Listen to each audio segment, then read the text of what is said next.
What is up, Trader Gang? Today, I have a very special guest for you, and it's been a long time since I've done some long-form content, but much like my interview with Dr. Jonathan Katz, I have access to a lot of really, really cool experts. And as you all know, trading, like anything, is a performance activity, and health and holistic health in particular really matters. And so today, I would like to present my soul brother from an Italian mother, my longtime friend, and really kind of one of my health advocates and health experts that I'm always consulting and working with, Dr. Daniel Chille.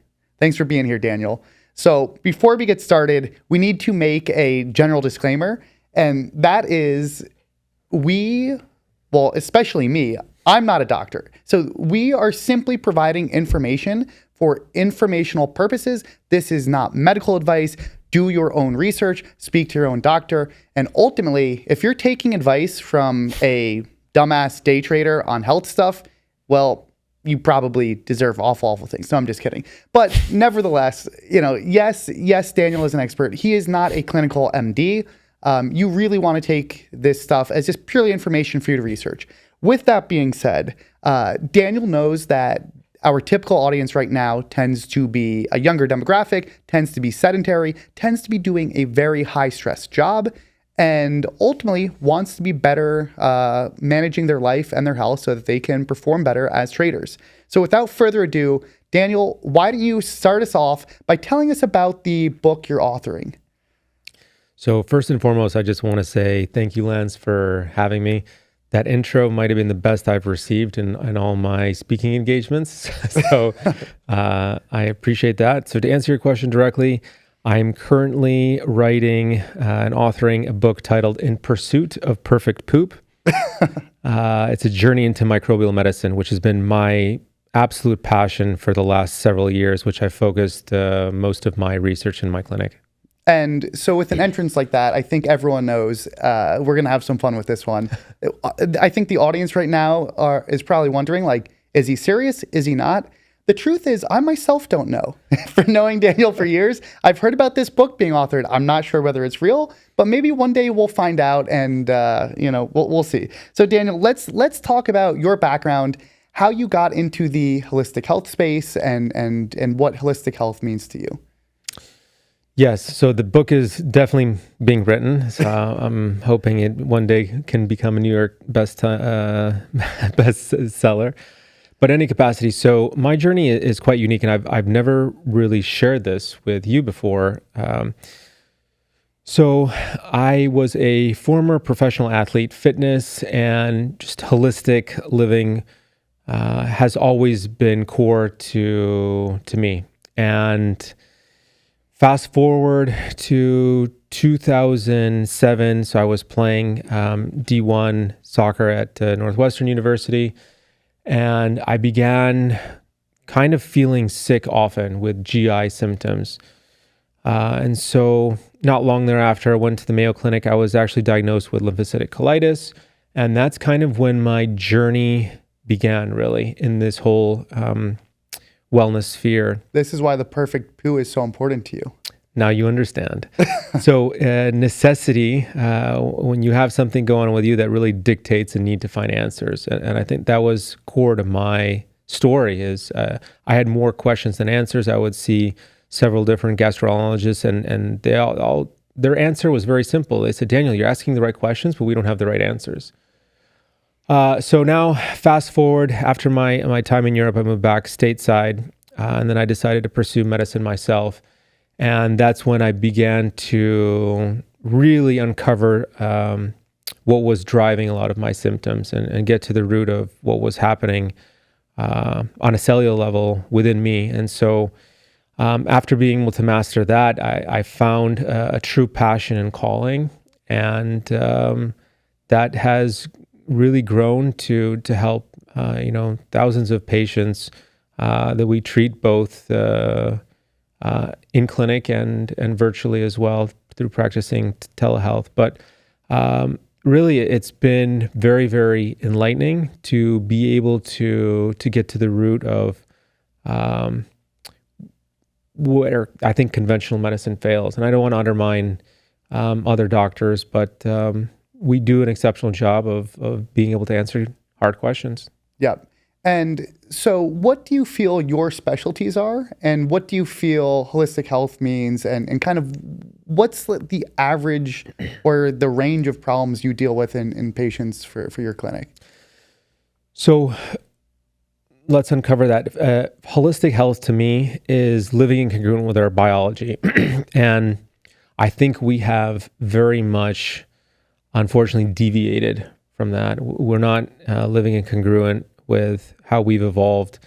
If we look at our modern lifestyle, and I know this is very relevant for both your demographic, just in general, is we've become very sedentary. Look at us now. We're having a podcast seated probably for the next couple of hours, right? We go from one box to another. So I drove my car here today. I was at my house before. I then come here and sit in another box, and we're constantly seated. We're constantly inside. Without sunlight and or activity. Better still, under artificial LED lights. So we have we've seen unfortunately health subside. We've seen people only get sicker and sicker, and now we're treating younger patients, kids. And to me, it's very much a product of our modern lifestyle. And stress is really at the core there. Stress to me is the elephant in the room. And I know we're going to unpack that as we continue to converse today. But to live a holistic lifestyle is very, very core to my foundation. So I've created what I term SPEND, how to spend your best life. And so SPEND is an acronym. So when we look at the foundation, S to me is the foundation. And so S stands for sleep. It stands for stress. It stands for stool, which are my kind of three big pillars that all roads lead back to Rome, which in this case is the perfect poo. Healthy gut, healthy life. I preach that all the time. And so then the other three pillars for our SPEND philosophy is steps, sunlight, and for our adults, sex, so hormones. But that to me really lays the groundwork for how we look at optimizing health and wellness. Yep. And so we actually initially met doing physical therapy and rehab on an adductor that I injured. And so you've specialized, especially on the physical therapy side, but I know you do a lot of microbiome and gut stuff. And I had a lot of questions and requests to cover some of that. What other ranges of issues have you seen in people that you deal with? So for all your followers and listeners, we met balls deep working on your... Quite literally, as you did tissue massage. I think from our very first session, actually, because it was my right adductor, to work some of that tissue. Once there was... Daniel to ball contact, we were just forever going to be soul brothers. I think that's what solidified it. It was either love at first sight or love at first touch. Yes. Stroke. There you go. So while I specialize in all things kind of GI, it's my passion is always, as I said, is fitness. And so I started my journey early on with understanding the biomechanics. So physically, how we move, the musculoskeletal system. And you had hamstring issues, right, for your soccer career? Yeah, that's what ended my career short. Unfortunately, just repeated hamstring tears. And had I known now what I knew back then, I probably would still be playing. But fate intervenes, and I'm able to really help people on another level now, which is really my passion and a gift. So I appreciate the service I've been able to fulfill. But as far as you go, so we started with the physical component. And what's interesting, if you look at just conventional physical therapy, I have friends that own practices.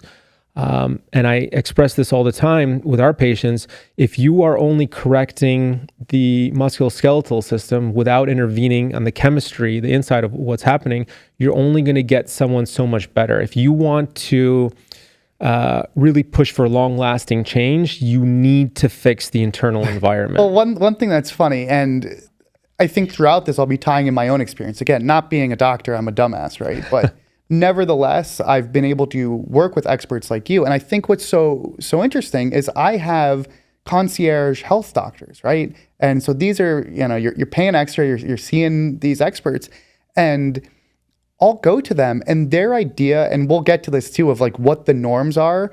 It's like, wow, we are not seeing eye to eye on what true health and optimal health. And like most of traditional medicine, they're dealing with acute issues and not prevention, but kind of reactionary. And so one thing that I found so interesting is when I went in to see you, as part of that kind of initial screening, you were asking me, right, I'm just there to fix my adductor. And I had seen other PT people before, and immediately you're asking me about my blood work, you're asking me about my sleep, you're asking me about my diet. And one thing I think is unique about you is like you recognize that it's all part of the whole, and you're not going to be working with patients that aren't getting proper sleep, that aren't doing the things they need to do, because if they're not putting their body, it's like you always say, the body wants to heal. And if people aren't doing those other things, like you're like, look, I'm just wasting my time. I'm not even going to meet with these people because you're not putting the body in a place to heal. So what are some of the things you ask patients when you first see them, and can you expand on the body wants to heal? Yeah, first I want to touch upon the fact that you call yourself, that you put yourself down. You're an absolute savant in many respects, and I have only the best things to say about you and your intellect. But most importantly, the way you ask questions, right? So you, during our time together, you always ask, why? And I know I mentored you in some respects. You were eager to learn and understand kind of how the body works, both internally and out. And so it's been a pleasure to see you just expand in your journey, both intellectually, but then also physically, as we've been working on different things to enhance your longevity. Now, as far as taking that one step further, so when we started with you, you have to understand that we are not just our musculoskeletal system. We're not just muscles and movement. Muscles connect to certain organs and other tissue. And so if you're just treating trauma without looking at underlying factors, again, you're never going to get to 100%. And I provide the analogy in clinic all the time is that when we go to bed at night, we're plugging our phone in and we wake up in the morning, it says 100%. But that never happens with us. Why? Is because we are not mastering the foundation. Okay. And what does that foundation look like? That's our spend philosophy. But all the time I say, for patients can understand this very simply, you got to eat right, sleep right, move right, talk right, poop right, and you're going to feel right. But often enough, we are overlooking those 5 factors, whether it's our sleep, whether it's our stool, whether it's the nutrition, what we're putting in our mouth. Going to those top 2, and sleep as an example, we set a time to wake up in the morning. My philosophy is a little bit different. I ask my patients, what time is your alarm clock? They say, 6 a.m. And I go, no, what time is your alarm clock to go to bed? Right? It's structuring that as the priority instead of the last thought. So when we begin to reframe our paradigm, we see and understand health in a different light. So going back full circle, that's to me what living holistically means, is we are not just one organ, right? So if you go to a specialist that are treating one organ, but the body's connected head to toe. If you're impacting one, you're sure as heck impacting elsewhere in the body. And it coincides with, if you have nutritional deficiencies, you're going to impact different organ systems. So we have to understand that let's not maybe look through a microscope and look at the body on a larger scale to see what are the necessary inputs that we need to provide that is going to create an optimal output. Yep. And I think even just from all the time we've spent together, like you've changed the way I think, where when I see people, and it's crazy, like most people are not in a good state of health, right? Most people are not even remotely thinking about this stuff, and they'll be like, oh man, like it's just so normalized to have these issues. And so like, I guess first, what are the initial criteria you would start looking at someone? Like, would you get blood work done? Obviously everything has a cost, but like what's the most effective thing? Or is it simply just a questionnaire of like, okay, what are you eating? What's your sleep? What's your stool frequency and everything else like that? What are the questions an audience member should begin asking themselves? Yeah, so all of those are relevant, right? That it's not one or a handful of questions. It's honestly a dialogue. Let's understand your lifestyle, but more importantly, let's understand your goals and and align expectations. Like, what are you trying to achieve with your life, right? So we've had professional athletes, we have kids, and we have an aging demographic as well. So each person has a different medical history and different goals of what they want to achieve. So we need to understand, okay, what is the outcome that we're looking for? How fast can we get you there? I always say, I want results yesterday, right? Yeah. But people need to start somewhere. So the questions that we're asking in that is looking at the foundation, right? What are you doing for all those aforementioned questions? What are you doing to optimize your relationships? I think that's really one that is often overlooked, especially in mental health. So the quality of our relationships. So I know, tongue in cheek, but like, you've become one of my best friends. Honestly, it's been a genuine pleasure to be able to learn who you are and to spend time together. I mean, we just had lunch before this, and you introduced me to new things while I keep pushing you to do some fun things with us that we plan in the future, moving abroad potentially, but in any capacity. It's when you're able to connect with someone and share those experiences, life becomes better. Yeah. Now, I don't want to overlook the rest of the health component, but that's one small because it's really everything. It's the sleep, it's the diet, it's the exercise, it's the relationships, it's the stress from work. And so one thing that you've taught about me is that blood doesn't lie, and that blood is really just a snapshot in time into a lot of things. And so I received a lot of questions on like, what is a basic panel that you would recommend? Like what are some of the biomarkers that people should start to look at or get done? And then of course we need to get to the subject of interpretation, because I think that's where a lot of the magic happens. So I can go as deep as you would like, depending on the breadth of what you think is going to be relevant for your audience. Now, you mentioned a basic panel. Anything that we do is anything but basic. So I want to stress when you go to your GP and you ask for lab work done, they're going to do what insurance covers, which is just standard level of care. And what's interesting is as our population becomes more and more unhealthy, ranges have to encompass a wider range. So healthy these days are Homer Simpson for and some of us understand. I mean, I think even that's a great offshoot too, is that like, and we talk about this all the time when I learn from you, is that the norm equals sick. So when we take some of these biomarker ranges, that's just based on the empirical data they're seeing in the actual general population. So norm does not equal optimal. And that's one thing that's been so imparted. And then it changes your worldview, where it's like, okay, this is what's normal for people. It's normal to have a couple drinks a week. It's normal to have 6 hours of sleep. It's normal to be eating these shitty foods. Well, guess what? It's also normal to be sick. It's also normal to be overweight, to be diabetic, to deal with all sorts of issues that really constrain your life. And like those norms are just so seeped into our culture. So here's a simple question, because you asked what questions are we asking people when they walk in. Here's a simple one. Do you wake feeling refreshed or tired? So how many days a week is the answer tired? Because your sleep is interrupted, or you're not prioritizing everything that you need to do to execute healthy sleep, right? Yeah.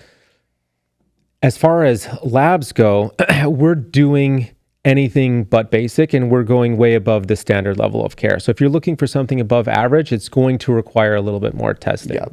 So that's why I said I can go as deep as you want me to. And ultimately, everything needs to be, because you need the full range of the data, right? Like especially, yes.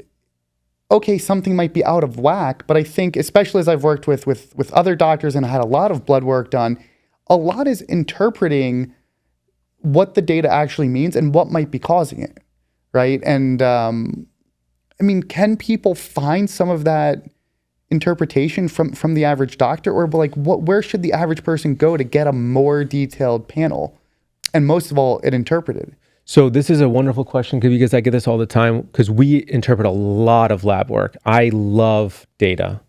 I love to quantify. And I'd say that's anything. one of your strengths. And actually, even I also work, as you know, with the Rapid Health group with Dan Garner and Andy Galpin. And part of what they do that's so amazing is, of course, the hours they pour into getting, first of all, collecting the most expansive data ever, but then interpreting it all together to tell the story.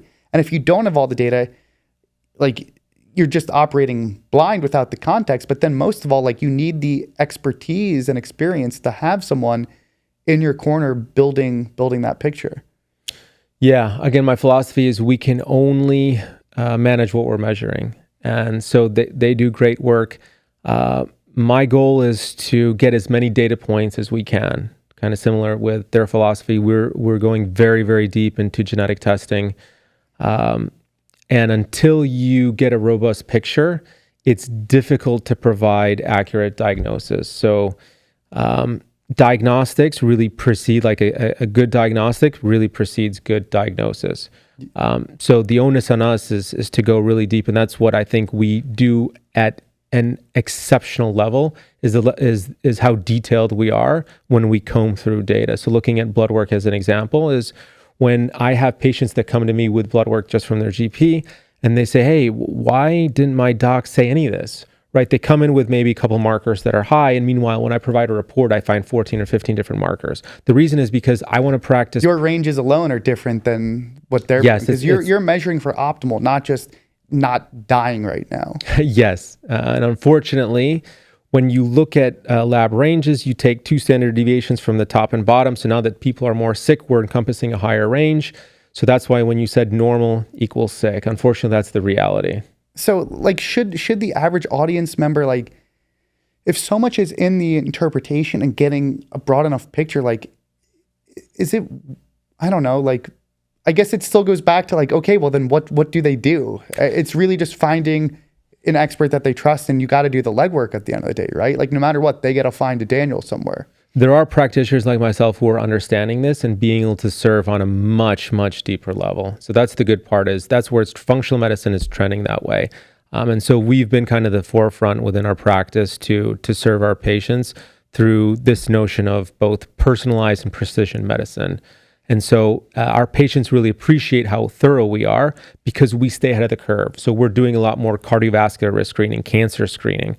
We are doing a lot of, or leveraging a lot of new technology to be able to prevent some of these factors. One thing that I love too is like you practice what you preach, in the sense that you're always out there going to conferences. You're always testing some of this new technology. You're always looking through, listening to the podcasts. Like, it's so wild to me where it's like, you'll speak to your doctor and they haven't even heard of, like, Peter Attia or Andrew Huberman. Not that that's like the perfect metric, but it's like, in the health space, you got to really be living under a rock, because, like, I mean, Rhonda Patrick, all those people, they're still presenting a lot of really good applied knowledge, and they're really keeping on top of the literature. And it's like, man, if you haven't even heard of them, it's like, you know, that alone is like a red flag, to, at least to me. And I know that's probably not the perfect red flag, but it's still just like, man, is this professional keeping up with their game and educating themselves? Yeah, it's interesting because so once upon a time, I was affiliated with the Board of Medical Specialties, and I was in charge the MOC, or Maintenance of Certification, and this was years ago. And I see many docs are just reluctant to pursue continuing education, unfortunately. We go through a very exhausting, rigorous process to be able to practice, and often enough, people are content with the knowledge they derive. How I differ is my goal is to find who are doing the best in the world with, you name it. And that's what I love too, is you're always traveling to study and shadow under other doctors, which gives you that, because most people that you don't have, every subject can be drilled so deep. So it's just so, when you're just meeting with patients, you can just be buried under and not seeing the big picture and keeping up. I've spent probably at this point close to hundreds of thousands of dollars just to go who I consider to be best in class, to then take that information, distill that, and provide that for our patients. And so I think you want to align yourself with someone who has that same level of obsession. Why? Because science is continuously evolving, as too is medicine. And so the onus on as practitioners is to stay current so that we can provide the best level of care. It's difficult if you are an individual and you have your data and you don't understand kind of the biology behind what's happening here. So I always equate this with our patients as when I do my taxes is when I have the highest tax bill. My goal is to outsource that to a professional who understands, who can help me accelerate that, right? So to set me up for success. So for your listeners, I think is you definitely want to find someone, whether locally or even virtually. That's something that we provide, that we can help set you up for success for the rest of your life. Looking at a genetic test as an example, that's a test that someone should do, I think, that you can now customize your entire lifestyle. And I know we did that with you. And so there's different tests that you This is actually a great point too, is like, I think people hear some of the money I spend on this health pursuit, but number one, I would make the point that like a lot of this knowledge and these changes stick with you forever. Number two, especially in trader world, so much of health, it's all this circular loop to your performance. And like as you always say, like being healthy is expensive, and it all comes back to those priorities and those norms. So let's unpack being healthy is expensive, because I think it can be very inexpensive. I think I said, what did I say? I meant unhealthy is expensive. I don't remember what I said. Yeah, there's a cost, right? The price today versus the cost in the future of not taking action or living a crappy lifestyle, as you suggest a lot of maybe traders do, unfortunately. We prioritize often our careers and money at the expense of our health, and then we pay on the back end, period, end of story. So it's hard to find that balance. So I get it. I was there myself, much like you, right? We achieve a certain level of success, and some of my patients are making 9 figures. I mean, I see that, but their health is so crippled. You can't even imagine. And so now we're trying to reverse everything we can as fast as we can. So there's a cost. But as far as where should people start? I think is you need to start just looking at your own environment, right? Genes are not deterministic. So we can turn on certain genetic pathways depending on our environment. And so that means you're eating. What are you eating every single day, right? That's a simple choice. Food is information. It dictates what hormones. Well, and let's even dive into food and start to break down these subsections, right? So we were talking about this at lunch beforehand, but my general view is there's all this tribalism around diets, and you'll get people on this diet or that diet. When for me, it's like, look, the whole conversation is stupid. Like just having unprocessed whole foods and a diversity of nutrients and sources and everything else. And so for me, like it seems like a lot of how I think about it is like, okay, I want to hit my protein content on the day. Then I tend to prefer probably more fats over carbs. Like you being a true Italian that wants all the carbs and the pastas and pizza, I don't really resonate with that. So a lot of times it's like, give me the olive oil, the veggies, whatever. And so much of my meals, like I think people would be shocked. It's just protein with a bunch of veggies, fruit, some carbs, some rice, some whatever, sweet potatoes. But how do you think people should start to break down diet as a subsection? Yeah, this going back to the microbiome, you and I are over 99% identical, but our microbiome is maybe 10 to 20, 30% similar. And so that's why nutrition is a very unique blueprint. And a genetic test can really reflect where there are certain gaps that you need to fill through micronutrients or supplementation, or ideally even through nutrition if you can master that. And looking at lunch that we had, I brought what was offered to us after, which I don't know if the camera can see this. I don't want to undermine this brand, but needless to say, this is unfortunately what is standard. Not only is it plastic, but this to me is anything but natural. And so we have really, really deviated from our biology. And when you say we're being poisoned, which is one of my favorite phrases from you, it's like, I think I look at that the same way. Like, that's not food. Like, those gummy bears, that's not really fit for human consumption.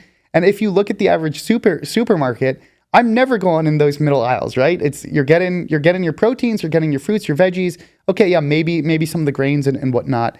But like the average diet by most people, it's just so bullshit. Like, I know you definitely don't put that in your body. You probably haven't touched a candy in like 20 years. So like, what are the basics that people should be starting to think about with that? Yeah, I definitely practice what I preach. One is avoid plastic, but looking at nutrition is, I'm a proponent of whole foods. So if I were to align with any sort of diet, quote unquote, and yes, I'm Italian, so people often say the Mediterranean diet. Couple things, let's unpack this because I think this is very relevant. Number one is typically you'll do best with what your ancestors ate. You'll also do best depending on where you are closer to the equator. Actually, even let me time out on that too, because so many people with this tribalism around diet, I think enough data exists at this point that there is a genetic component and people are not the same. People do not respond to keto the same. And I know you've seen this in your clinic, right? And you've done all the blood work and you've seen the data as kind of a practitioner, where it's people are responding differently to different diets, but then the masses out there think, oh my God, it's this one size fits all, when it's just clearly not, right? There's general principles, but like you said, the genetic component is a really big deal to you. Yes. So I don't do well in a high saturated fat diet. And that's, I have a very high cardiovascular risk, right? So this all goes back full circle. When we're doing the cardiovascular screening now in clinic, it's relevant to myself, my genetic lineage, but looking at from the lens of nutrition, keto isn't best for everyone, nor is carnivore. I tested this recently, actually, because I did pre and post-op labs.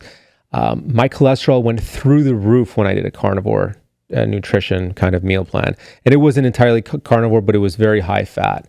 And so I don't do well with higher saturated fats. And so while fats are often demonized, the quality of fat matters. The timing of fat probably matters even more. The timing of your nutrients in general, when you're more insulin sensitive, when you can eat more carbohydrates. So we do a very deep dive into someone's genetic makeup and lifestyle, where they're living, to ascertain what's going to be optimal for them at that time, given their goal. So looking at something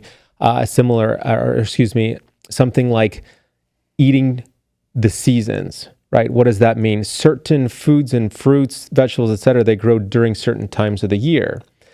What's happened now with our modern agricultural system is we're farming and then picking up foods from California, shipping them to Chicago. Well, how long is that sitting on a truck or the back of the truck, or being sprayed with wax to preserve its shelf life? We are so far removed from that process. Once food is picked off from the ground, it's lost its life force, right? It's slowly reducing in nutrients. And we are all micronutriently deficient, unfortunately. I've been running this test for almost 10 years now, and I haven't found one person in 10 years that I've seen, yes, tick, you are great. Doesn't exist anymore. Yeah. We are not gardening in our backyards. We are picking stuff off the shelf. We're no longer hunters and gatherers. We are maybe on a very, very distant scale, unfortunately. So something like eating foods that are right in that season, eating fat that is right during that season. No one's really talking about eating what your ancestors ate. Probably you'll do much better with. So I look at nutrition from a very different lens, but then also from a lens of if someone presents with certain symptoms or illnesses, we're going to have to modify nutrition accordingly. But at the foundation, eat whole foods. Eat foods that come from the ground. It's one of my mentors always said, Daniel, if God made it, it's okay. If man made it, stay away. And to me, that resonates true. Did God make those gummies? So the reality is we're eating foods that are highly processed, packaged. We understand that, right? you're making a conscious decision every time you're doing that. The misleading component is when we're marketing these foods as beneficial, something that's being fortified, as an example. Like I grew up on cereal. I love cereal, okay? I used to have boxes of Wheaties and Cheerios and Rice Krispies. So nothing sweet, but a healthier cereal. We now know that's fortified. My genetic makeup, I have a bottleneck with my MTHFR and other methylation factors, so I need more methyl support. I cannot break down folic acid. It is synthetic. They did an interesting study in Italy with Italian men. They had higher cancer rates when they were consuming fortified goods because they couldn't break down folic acid, which is now sprayed on a lot of our crops, interestingly. It's fortified in a lot of our breads. My philosophy, bread is a superfood, right? Gluten is demonized. I understand if you're celiac, there are real concerns here. But we're not consuming the bread of our ancestors. That's the difference. It's hybridized. The wheat germ has been stripped. The nutrients have been stripped.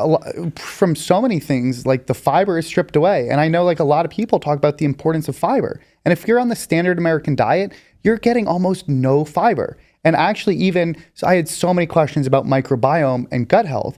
And so much of that, it seems, is the importance of fiber. And one other thing I would add to your point about eating cereal as a kid, and I know you weren't even eating the super sugary stuff, but Rhonda Patrick was posting literature where there was a study, the amount of sugar you were consuming as a kid, excluding fructose from fruit and everything, the amount of sugar was pretty much just directly correlated to all the different health issues that you would have later on as an adult. And that like in the first 5 years, especially, the paper was alluding to you really not wanting that. And like, then when we look at what people are actually eating, even on my drive here, Uber driver was eating an Uncrustable.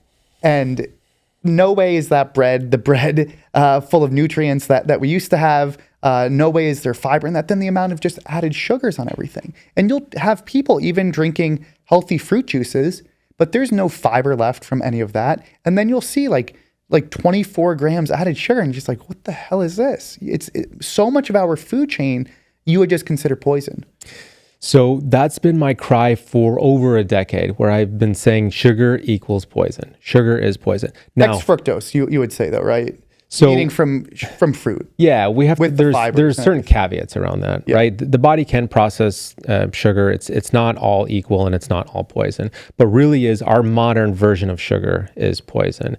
And the RDA suggests 38 grams or 25 grams for men and women respectively. My philosophy is half of that. I want my patients to be somewhere around 12 grams and then children to be about half of that still. Now, if you look at a piece of apple, you're almost already exceeding that content, okay? But the difference is when you look at the glycemic load, it's much lower. Why? Because you have the pectin, you have the skin, you have the fiber, you have other micronutrients, you have probiotics. It's tremendously beneficial. To me, that is the sugar we should be consuming. That is nature dessert. That's how we improve our microbial diversity. And it ties everything back to the microbiome and mitochondria, and we can get into that later on. And so much, because we might as well segue partially into that, is so much of what you've said to me, like healthy microbiome equals, healthy person. And really going full circle, that as much as we joke about it, like that's why you're so serious about your book in Pursuit of the Perfect Poo, because the microbiome, in your view, really is such an example, or I guess such an indicator of health. And it's not coincidental that so many people have these awful, awful gut issues these days. So what should someone do to help restore healthy microbiome function? And like, I know we've done some of the, what is it? The Thorne test? Who does the microbiome testing we did? Yeah, so that was one that I've used. I like that test because there is a good amount of... the full name of it? It's just their gut stool test. Stool test. Yeah. Thorne. I am a big proponent of, again, testing and when warranted. So Thorne has a good just introductory test, which is a simple wipe. You're not even playing with any stool. Now, some practitioners suggest there's not much credence to that. I think the science is always slow to catch up. So what we see in clinic anecdotally versus what happens, 10 to 20 years down the line was when people say, oh yeah, that, we should start integrating that now. I like integrating things ahead of the curve. But symptomatology matters, history matters, all that's relevant. Looking at stool testing, I'm a huge proponent of stool testing, but I've done this now for so long that the body, we leave patterns, right? You and I are very, very similar. As I expressed earlier, our microbiome is very different, but humans are humans, right? So we are very, very similar in many respects. And so much like when we do a physical assessment on someone and we see, okay, this is functioning, this is not, this is inhibited, et cetera.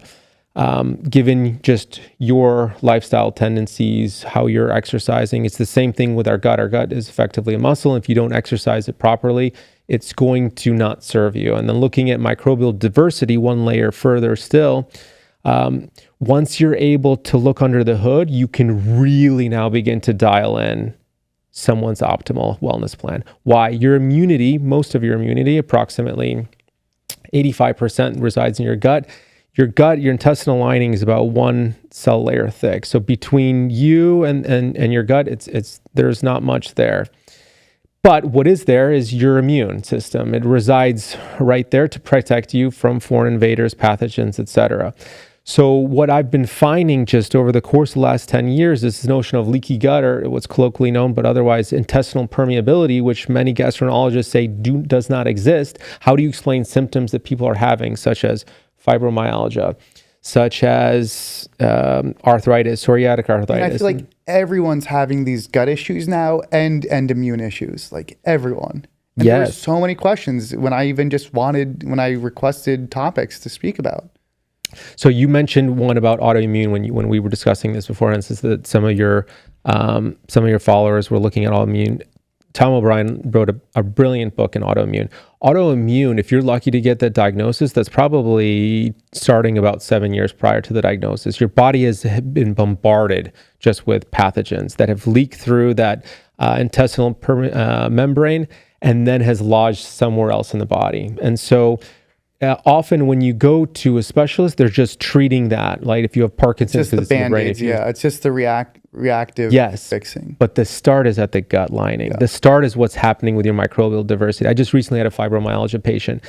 One of the strains of bacteria that are tremendously detrimental, so these gram-negative anaerobic bacteria, she had 1,000 times the limit of what's healthy. Yep. And she's walking around with a level 10 pain and has normalized that. So when you said normal is sick, that's the reality. And now we're treating kids at the same level. So the problem really is what's going on with the GI, but it starts typically with the nutrition. Going back to bread as an example, my philosophy, bread is a superfood. It's alive. There's probiotic.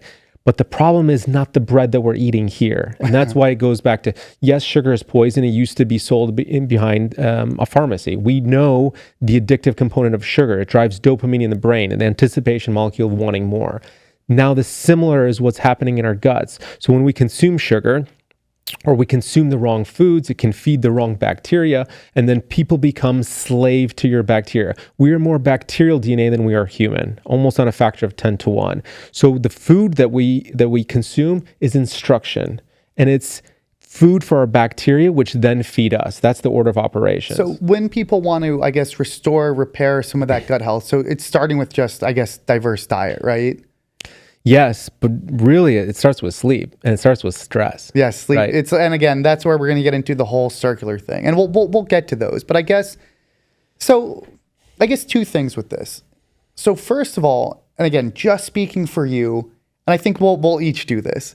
Like, I think people would be curious, like, what a day of just normal, like, because your normal is healthy. Like, what do you eat? And like what we consider healthy. So like, I mean, my breakfast is, again, this isn't advice for anyone, but it's just an example for people. So generally what I'm doing for breakfast is, people can't even comprehend how many veggies and healthy things you're eating or I'm eating. And so that omelet that I'll make, it will be loaded with sauteed veggies. Maybe there's spinach, red peppers, onions, mushrooms, all these variety of different colors. Then I'm also adding some type of protein. So maybe it's a smoked salmon, maybe it's some form of turkey or whatever else. And I'll have the microgreens that you put me on. Like, microgreens are super, super dense in micronutrients. And my average breakfast, it probably has 7 different veggies, and I'm not drinking orange juice, which is all sugar. It's just water or a tea with antioxidants. And then I'm also, after that, having a bunch of fruit usually, or a handful of mixed nuts, or pumpkin seeds and stuff like that. So you're getting blueberries. And if you compare all that versus like, oh yeah, I had 3 Eggos for breakfast, or a traditional micronutriently empty bagel with cream cheese, it's night and day over time.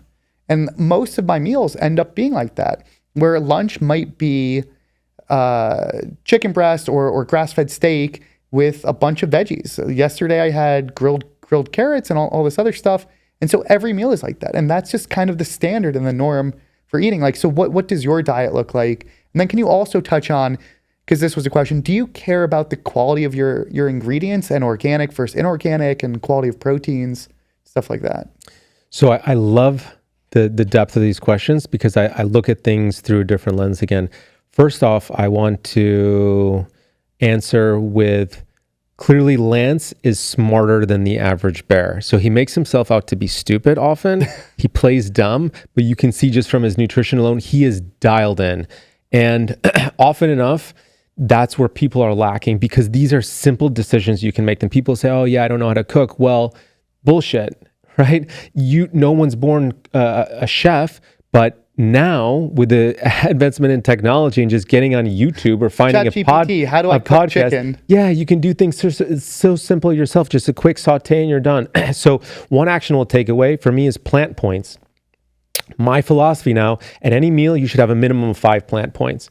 So what does that mean? That can be for breakfast, so for me, as an example of breakfast, I love dandelion greens. I love mustard greens. I love Swiss chard or endive. Or Nobody's on any of these. I guarantee you that. I'm not even on these greens. So microgreens is simpler. So going back to the genetic testing, we found out with you, in general, you can have glutathione impairment. Okay. What does that mean? That's your master antioxidant. That's how you can buffer against stress. So how can you provide the precursor, sulforaphane? What is that found in?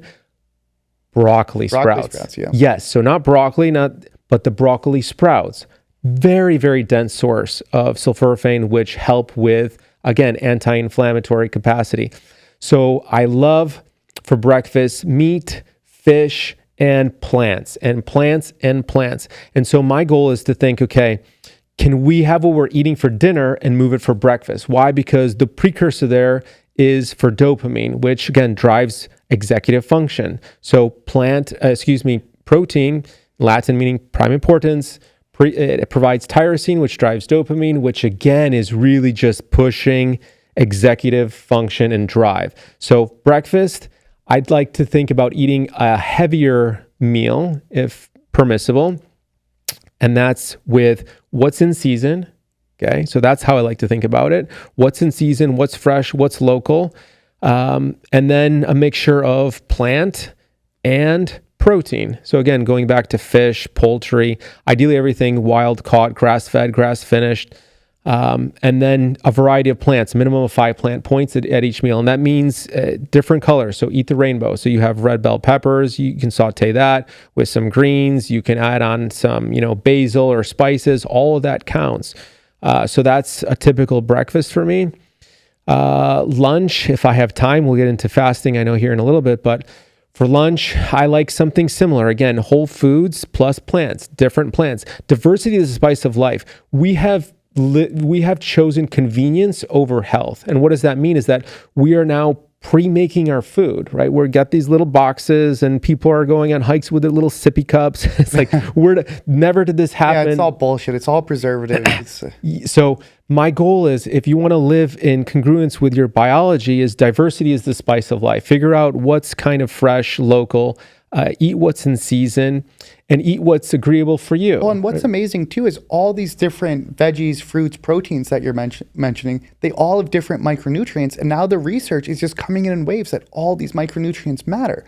So if you're not getting that diversity, you're going to be deficient in this stuff, which is why you see that in every single panel. And then to the point that you always say of we're being poisoned, even with our veggies don't have the same nutrients that they used to because of modern farming practices. And even our fish, you need to be careful of mercury on some of the bigger fishes.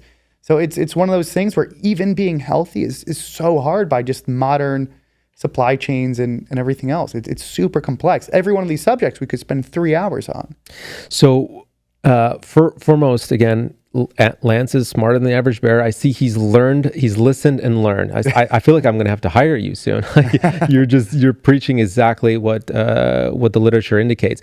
Now, going back to the timing, that's very interesting. So there was a scientific study where they took two groups of lab mice where one ate a healthy meal late at night and other unhealthy, but earlier in the afternoon. And what was interesting for two factors: one, it's atypical when you have a scientific study where 100% of a group, which happened in this case, the lab mice that all ate healthy late at night all gained weight. So that reframed our paradigm in that probably timing matters more than both quality and quantity. But I never want to sacrifice quality either. Okay.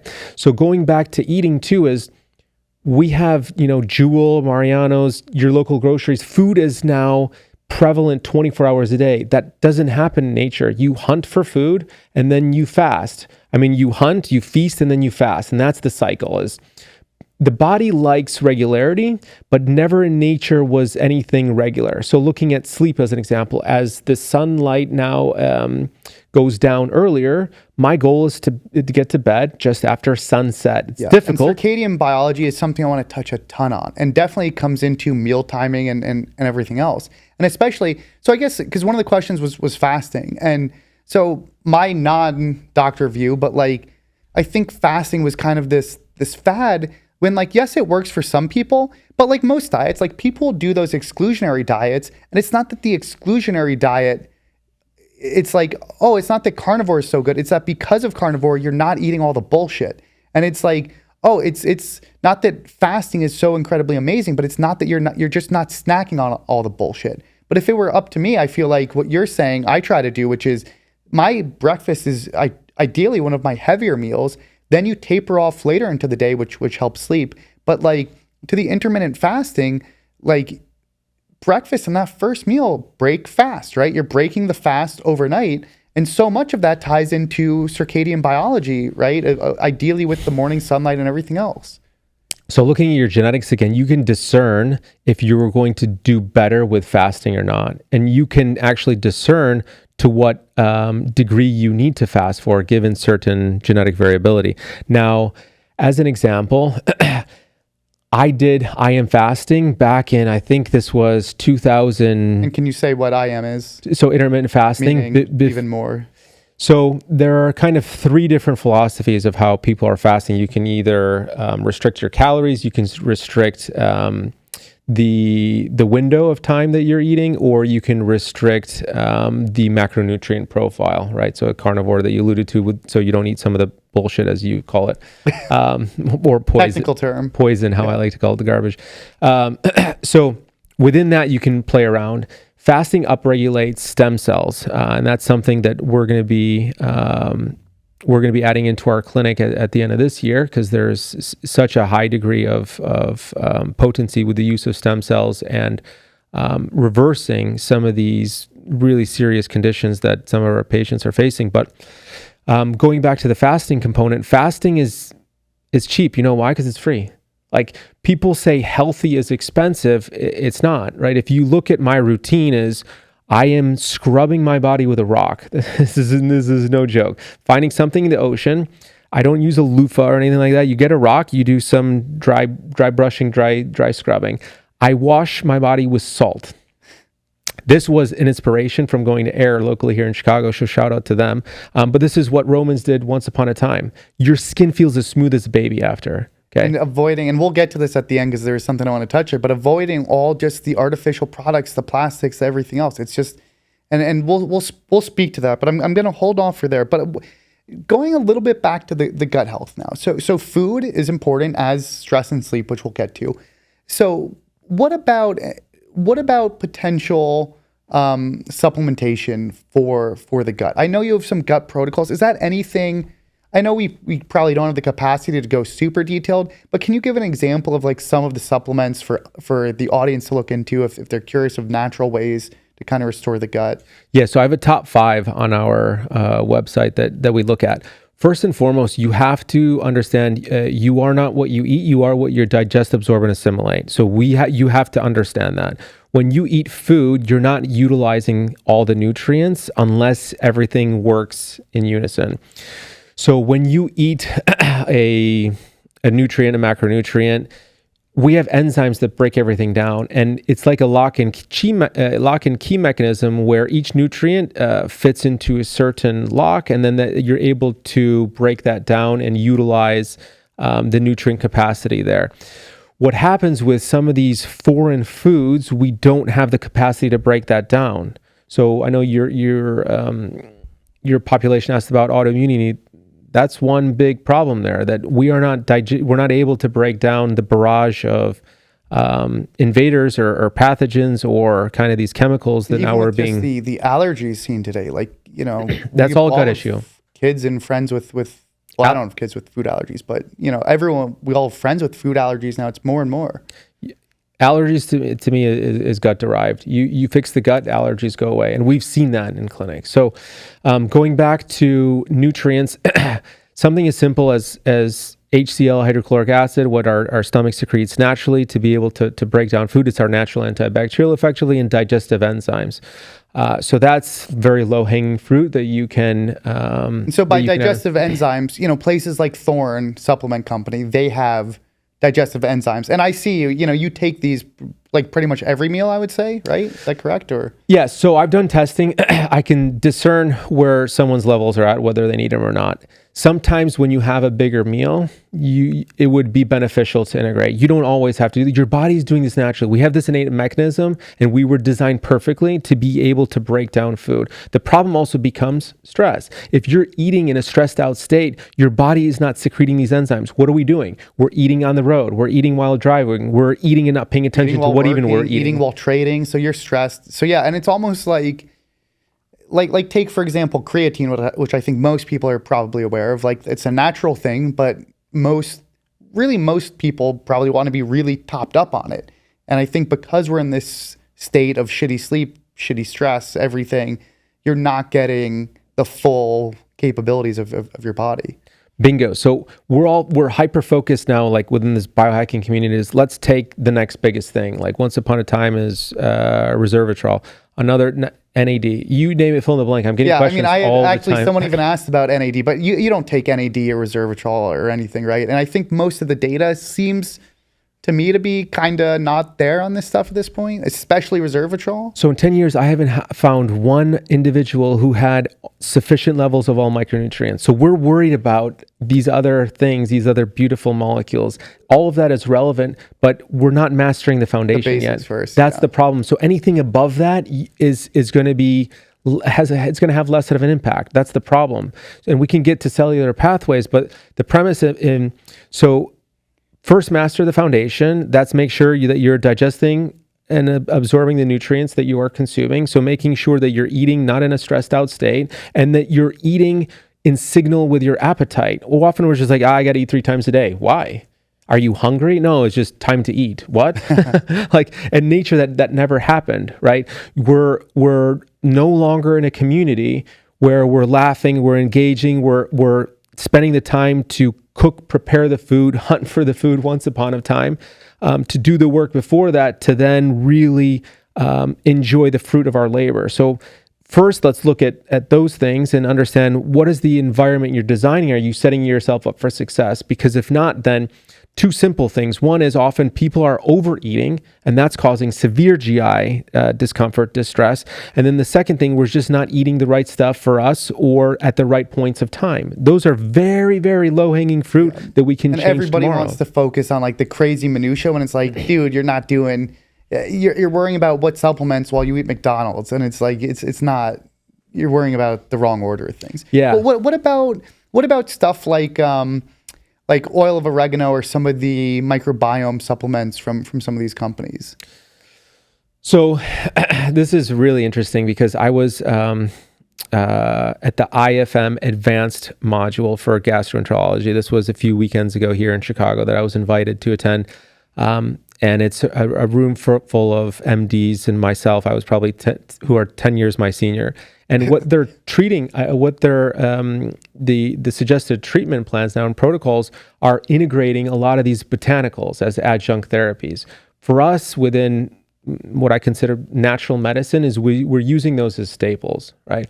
Oil of oregano, as an example, is highly antiviral, highly antimicrobial, highly antifungal, antibacterial. You name it, it is immune boosting. Okay, to me, it's one of the most potent immune modulators. Among maybe DHEA is one that's often overlooked.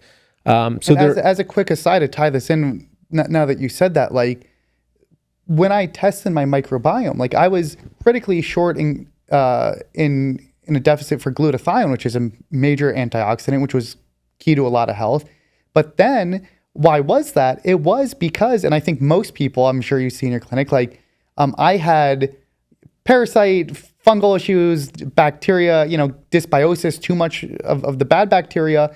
And it's like you're saying, I was one of those people where I had those gut issues. So I wasn't absorbing the nutrients that I was putting into the body. I was eating super healthy, but it's like, wait, Lance, you shouldn't be deficient in this stuff. It's because you're not absorbing it, because all of it is being used to kind of fight some of those issues there. Yeah, so the B vitamins is one we look at when we do a stool test. It's typically part of the panel and highly relevant. So you mentioned glutathione. Transketolase is one of the big kind of precursors for that. What is necessary for that? B1, thiamine, often overlooked in any panel. Okay, when you go to just a general practitioner and they're doing a lab makeup. So when you ask, like, what are the things you have to look at, you have to ask certain questions. I guess what makes your job so hard for the purposes of this podcast is everybody wants, like, hey, just give me the ABC answer. Just give me the turnkey answer. When it's like, it's just, the body's so complex and all this stuff's so interrelated that it's just not that simple. So for your population, because traders, I know it's uber high stress, right? You have to be wiretapped in. So going back to that thiamine or thiamine deficiency, which is so prevalent, it primes the mitochondrial pump, which is critical for cellular energy. So if we look at that, for example, just let's dive into for 1 minute to look at that. If you look at the citric acid cycle and you see TPP at the top, which again, that's thiamine effectively, you can go down two pathways through pyruvate or glycolysis, one producing 36 ATP versus the other one producing 2. Clearly, you want to go down one pathway, and a cofactor necessary is something as simple as a B1 vitamin. Okay. Taking that one step further, there are signs and symptoms that we express that indicate deficiencies. But if one of them in an enlarged heart or an arrhythmia, but you go to a cardiologist and they say, oh, okay, let's see what's going on here. You have these couple things that are taking place. Well, let's put you on a ACE2 inhibitor or a beta blocker or a statin. Then you're just complicating and messing up everything else, right? When the question was, perhaps let's look at a micronutrient deficiency that's driving this, right? And then if you take that one step further, you look at someone's genes, which is relevant to me, my father, who suggested to take, an ACE2 inhibitor. If you already have a limited supply because of a genetic variability, and now you're taking that away by putting them on this pharmaceutical, you're doing more damage than good. This to me is malpractice that's happening daily, because standard of care is not doing a genetic test. Standard of care is not looking at micronutrient deficiencies. Standard of care, unfortunately, is putting someone on a medication due to a symptom. Yeah. So what I think people will find wild is generally obviously there's some things that need medicine and right. And let's not cross hairs. Of course, there are times for medicine. Absolutely. But in an ideal world, you want your population on pretty much nothing, right? It's not like, oh, how can we put this daily prescription Band-Aid on it? It's how can we get all the systems working in tangent so that you don't need any medicine? Yes. And again, I like to, perhaps one day I should patent this, but natural nutrients. Yeah. That's what I'm interested in, is how can we consume natural nutrients every single day to optimize health? And it starts with our food. So what would be, if we were to just put the bow on food and nutrition / gut, what would be the takeaway challenge you want to give, I guess, the average trader audience? What can they do today food-wise to kind of step up their game and help their gut and everything? So top 3 to me, number 1 is plant points. Try to consume, 5 different plants every meal. Eat the rainbow. And for most people, that's a ludicrous thing. Not over the course of a day or a week, every meal. Yeah, fiber feeds the microbiome. They create short chain fatty acids, which is one of the most potent anti-inflammatory molecules that we make. Okay. And this is a process that we do inherently. So the body is designed beautifully. Second to that is going to be eating in a rested and relaxed state that the body can digest and break down the food. And then lastly is timing. I think that is very overlooked. Timing not only of when you're having the food, but timing of the year, timing of the seasons, timing of the cycle. So those are all easily in your control and budget friendly. Yeah. And then, if you're going for the fast food processed option, it's like you're just not even on the playing field. It happens, right? Like I definitely, like there's times where you're on the road, there's times you can't get around it, but fast. Fast is an option, yes. Lance fast. But I think like for the average person, you don't need to be perfect, right? Like if someone's standard is they're eating garbage every meal, it's like, hey, like even if you're eating out at McDonald's or TGIFs or wherever, how can you just choose choosing the healthy option? Like guess what? Ordering a salad at McDonald's is still going to be better than the burger. And if or some fried chicken, whatever. And if you're just making that marginally better decision, it's all a process over time. Like I don't think anyone goes from eating total garbage to being Daniel Chille like overnight. But it's just changing your preferences and your tastes very marginally over time. And just, there's going to be cheat meals. There's going to be days that you're having a shitty day or whatever. But it's just being marginally better over time with diet, I think, right? I think once you resensitize your palate, fruits tend to taste sweeter. Yeah. Vegetables tend to taste better. Again, if you're eating fresh, local, in season, all of that is going to impact how you enjoy something. And then eat with friends, find a community where there's a wonderful book, Never Eat Alone. I mean, there are things, we've just become so lost, I think, with where our society has gone with social media and we're all so connected, but yet so disconnected in many ways, that I think we can be doing a better job just by trying to reconnect both with our innate biology and our environment. So to tie the bow, it's really find a Lance in your life and, just enjoy time together and seek out nutritional nutrients. Yeah. Now let's jump to exercise because I had a lot of questions on this. Some people are asking, "Oh, what's the best exercise? What do you think of this specific one?" When I think my answer to some of that would be like, don't let perfect be the enemy of good. And so many people are like, it's not about the perfect diet or what the perfect exercise is. Like even when I work with the rapid group, it's like the reality is it's like just exercising and mixing some form of cardio, strength and mobility is so huge. And the more active, practically no one's going to overdo it in the general population, unless you're Ironman, triathlete, whatever. But for so many people, it's like, rather than worry, is this exercise perfect? It's just like, just make sure you're getting cardio. Make sure you're getting some form of strength training. You're progressively overloading the weights, assuming, again, usual disclaimers, good form, technique, make sure you're doing some mobility work. So like for the desk-bound sedentary trader, what do you recommend for this population? Like what I guess I'll just leave it there. So what's interesting, a story comes to mind because I had a couple of patients where they saw the ortho and ortho says, I have this shoulder injury, knee injury, et cetera. It's just a lot of overuse and degradation, bone on bone, et cetera. And I'm like, okay, let's look at your blood chemistry and some of these other factors. And every time I hear overuse, to me, I just call bullshit. Yeah, it's not LOL. What percent of the population is overusing their body like we used to? No, it's a misuse is what it is. So I'm treating a patient who was just referred to me recently and who my age hip replacement. And he's like, yeah, soccer. And I'm like, oh, where did you play? Because I played in Europe, and like, oh, he's like, oh, I just wreck. Like, this is like hip replacement. All right, it's impossible, right? So you understand that if you're not mastering the foundation again, you're going to have pain points. And when the body has physical pain, I already know that things have really progressed internally, because it's estimated that we can operate at a 60% threshold before we see physical manifestation of pain. So going to what people should do. All right. So in my humble opinion, just move, right? So that's the spent philosophy. Do anything versus just, and I get that, like, as a trader, you need to be in your desk a lot, but it's like, okay, what are you doing?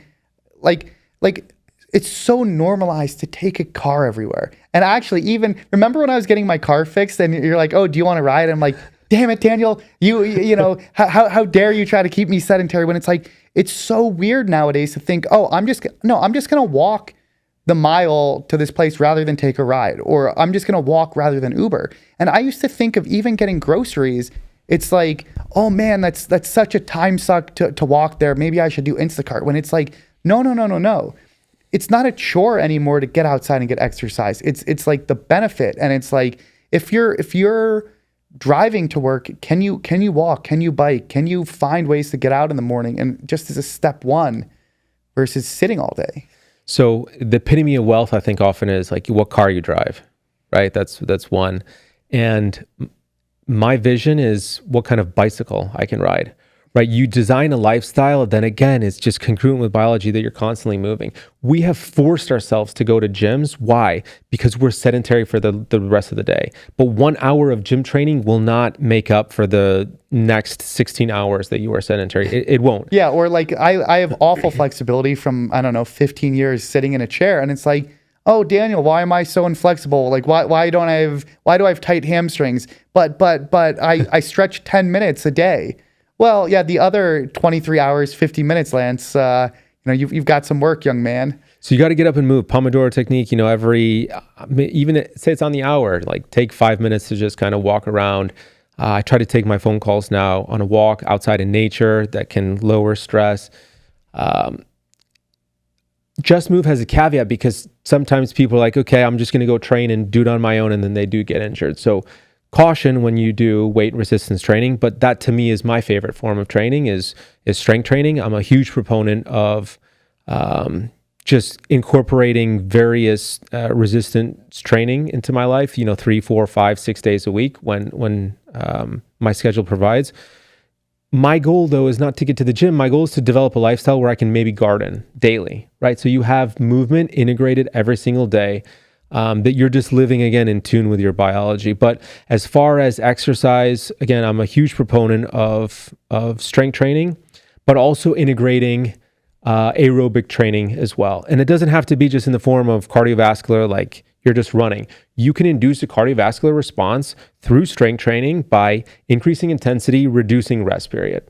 So this is what we do in our clinic. Fitness is a core pillar. I know we've integrated fitness training. When you've come in to work with us, we've integrated FST, fascial stretch therapy, to enhance your mobility when you've come in to work with us. And I know you see incredible benefit very, very quickly. So on the right program, you can make leap and bounds. That's kind of the shortcut, right? You're finding a professional that can help take you to the next level.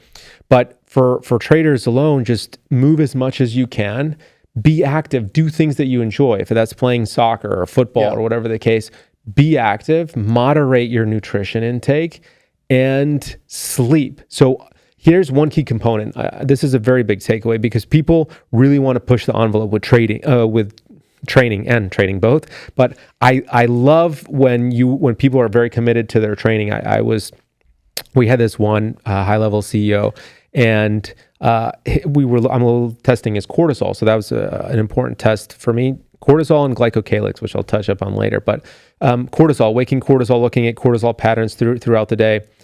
I mean, he was just completely burnt out, severely depleted. What was he doing to unwind? My cortisol, when I got mine tested, mine was outside. I was at the upper bound. The test couldn't plug my cortisol. So when I went to go, this was many, many years back, when I went to go, who's a mentor of mine that I studied under for some time, he tested my cortisol levels as well. And he worked at the time with only professional athletes, Olympic athletes, some very, very high level individuals. Okay.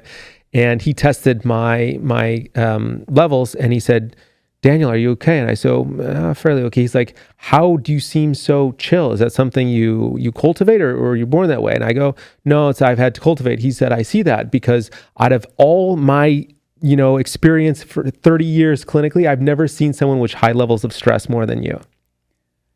And so not everything is what it seems, but the reality is, how are we buffering against that?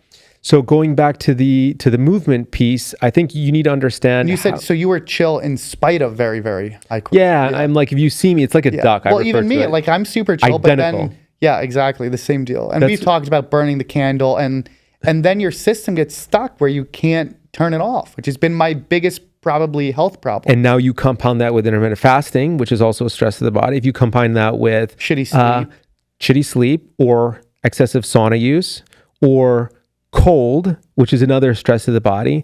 These are all hormetic effects. There's a net positive, but not if someone is depleted. So going back to my high-level CEO, he was using exercise to unwind his stress.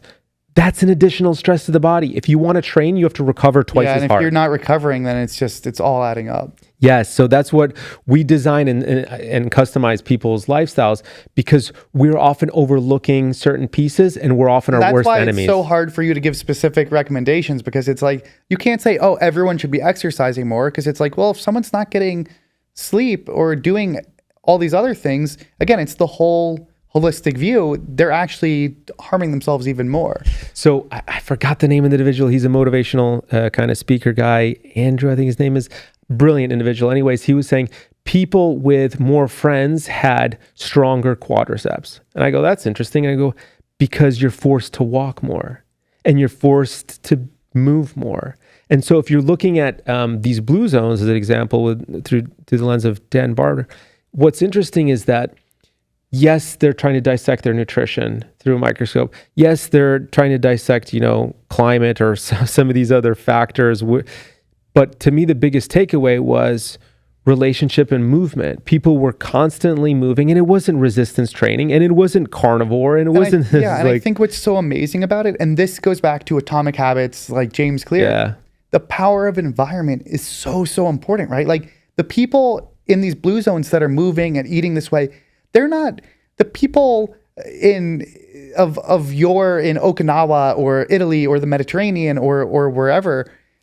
They're not taking effort to move. They're not taking effort to sleep, or they're not taking effort to eat so clean. That's just what the environment is, right? If to get anywhere, you're walking. Your only food options are local produce, local ingredients. And so many of those people, I don't remember which episode on the Netflix Blue Zones Live to 100, but it was a lot of these people were living in hilly areas. So you have no choice. Like no matter who you are, if you're getting around that village, it's not that they're voluntarily exercising. They're not saying, ooh, I'm going to exercise 3 to 4 p.m. They're just walking around to see friends or go about their daily life. But because of the environment, they're forced to do all this.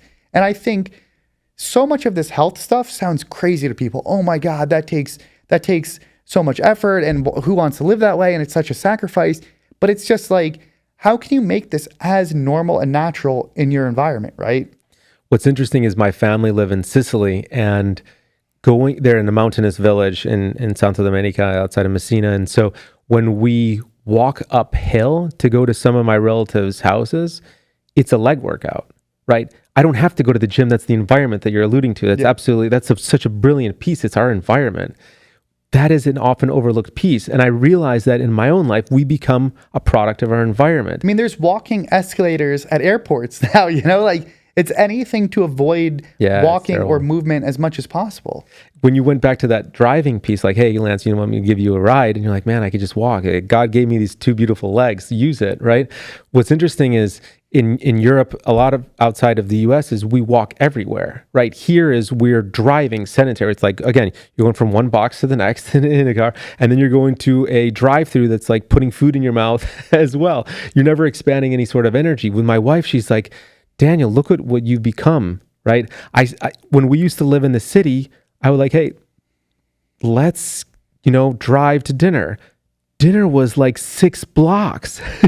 And I was like, oh my God, you're right. It's happening to me. I'm being Americanized. Yeah, exactly, right? That's we become a product of our environment, unfortunately, but we don't realize that until you step back. And to the point that like our modern living and our modern environment, like we're being poisoned, right? Like the easiest path of least resistance is to sit in artificial lights inside all day, to have your food delivered to you, or go to the fastest, most convenient restaurant, the convenience store. You're Ubering or taking a car everywhere.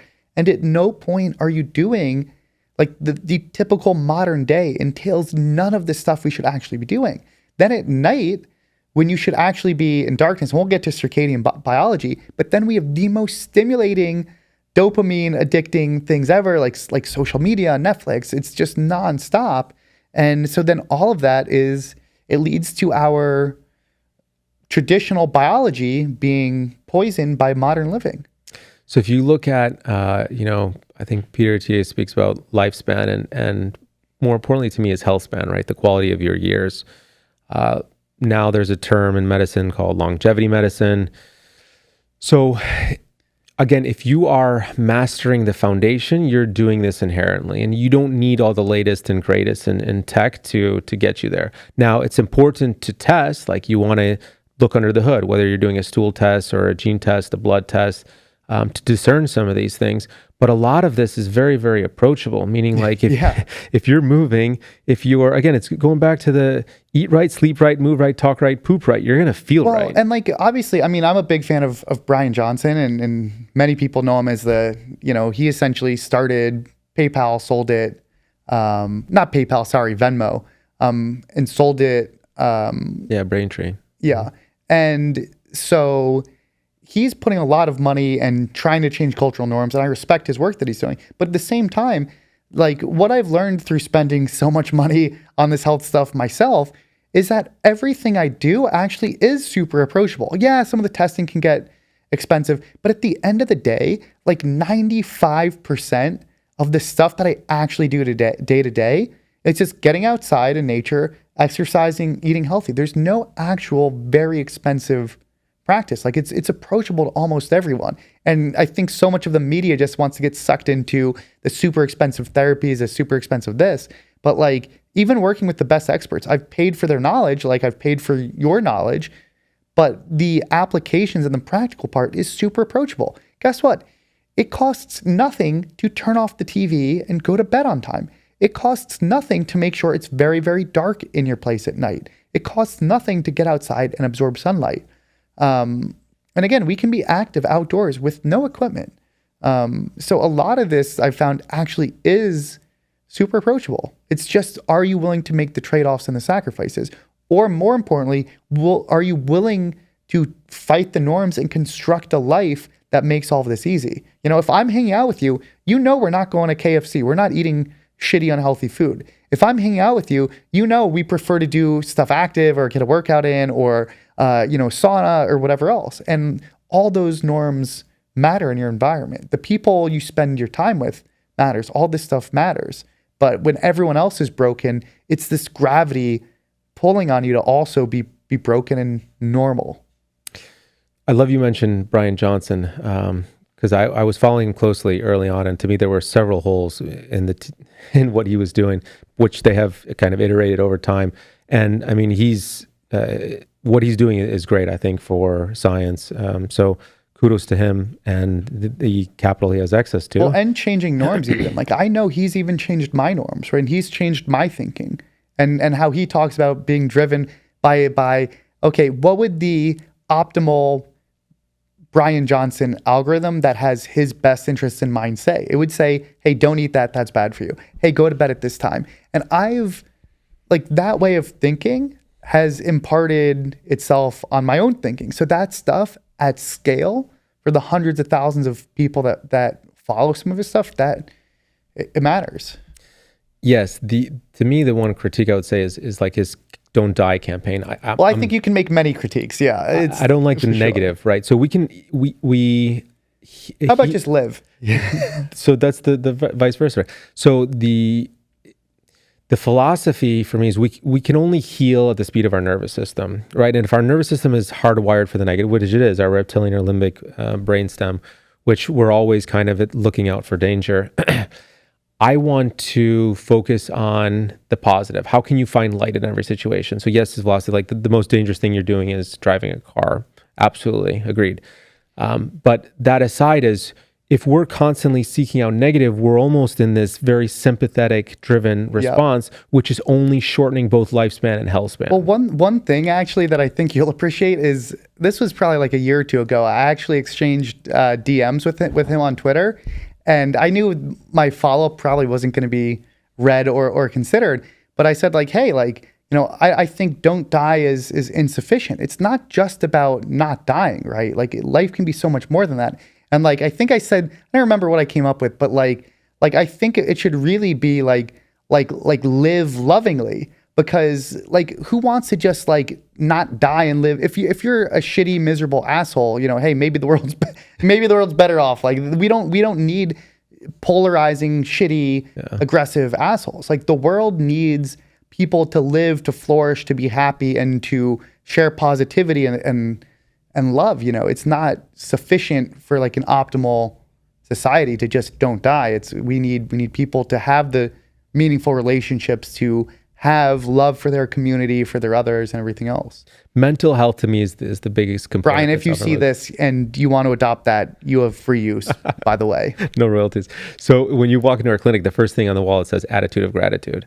And that's core to my existence, right? If you wake up every day just saying thank you, right? That you're able to breathe, to walk, to touch, to feel, to taste, you're ahead of a lot of people, right? We don't realize that. Well, and traders as a population are some of, and I don't mean this in an offensive way, although it'll come off this way, so I'm going to now alienate my whole audience.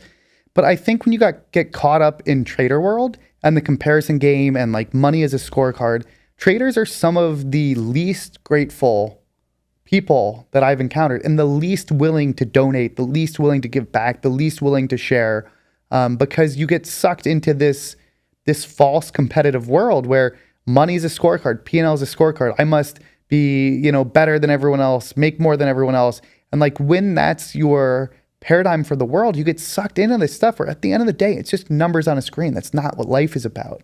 Like, look, okay, oh my God, there was some crazy move. In the real world, nobody gives a shit about that, because like, it's people care about, are you a good person? Do you have good relationships? Are you a good parent? Are you a good friend? All that stuff. And it's so easy to get sucked in that world and forget gratitude and just how special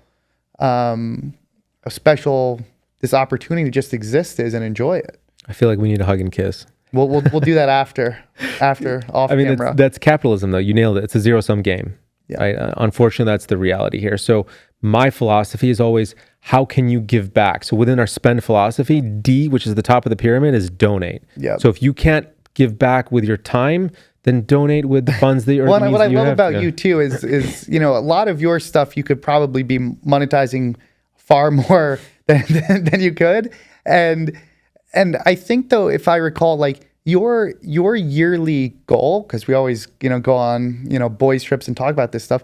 Like, your yearly goal, it's not, oh my God, I want my business to make X amount each year. Your yearly goal was, I want to deeply touch X amount of people. And like, you know, like, you've changed my life so much for the better. You've changed my philosophy, the people you work with, you've changed so many lives. And I mean, even part of doing this podcast for you is, hey, I want to just, you know, touch people's lives and help them. And I mean, you've helped some of my friends. You know, we have a shared friend in California whose life you've really turned around by fixing his gut and everything else.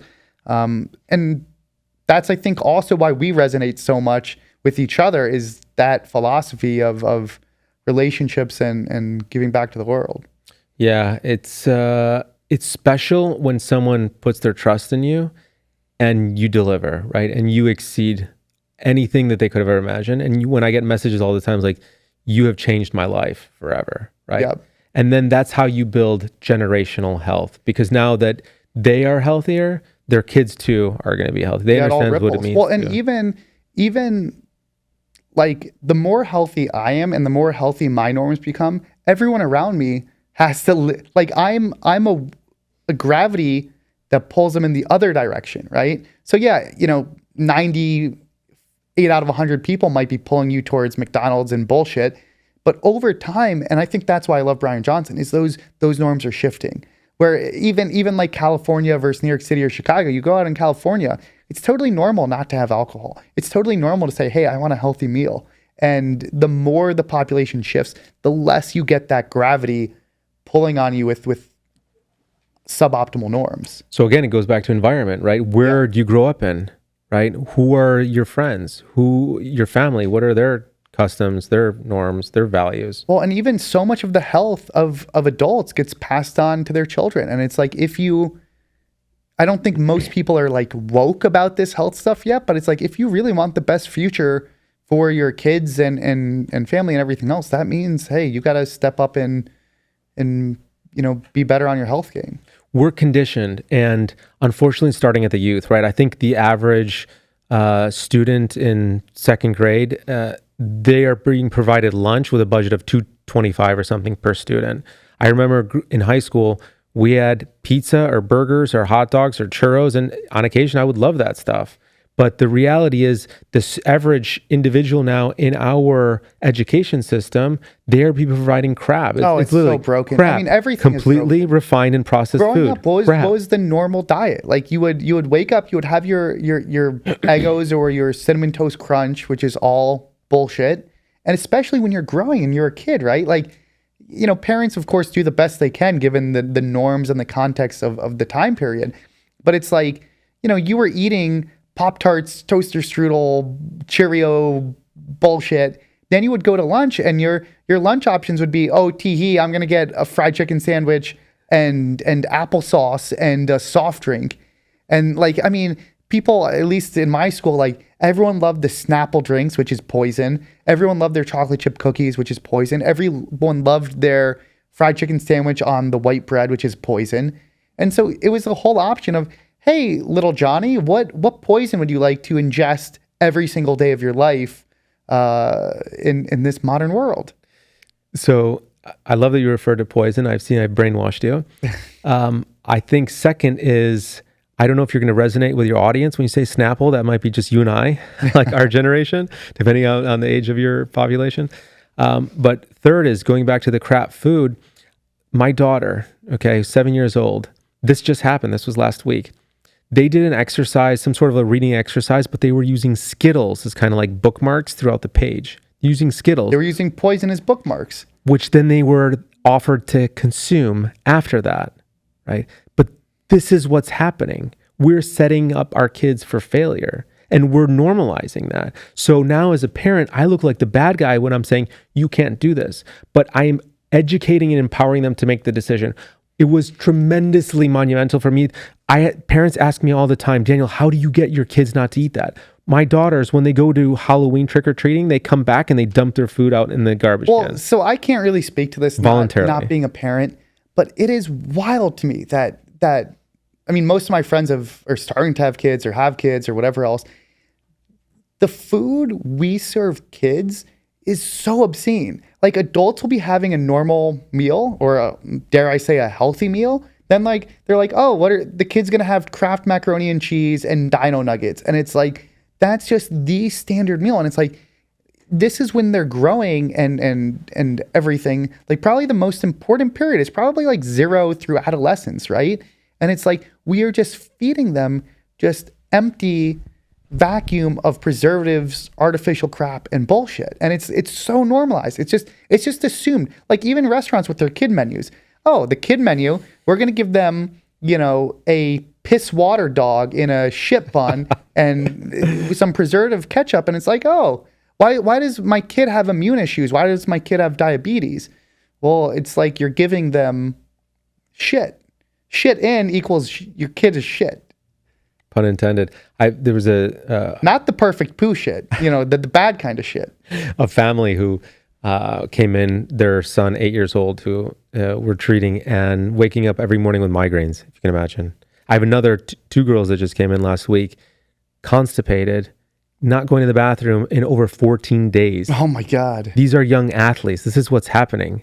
But if you look at the nutrition and the first child that I met, his parents are thinking they're doing good for him, right? They really believe that the nutritional choices that they're making are healthy. And often enough, they're trying.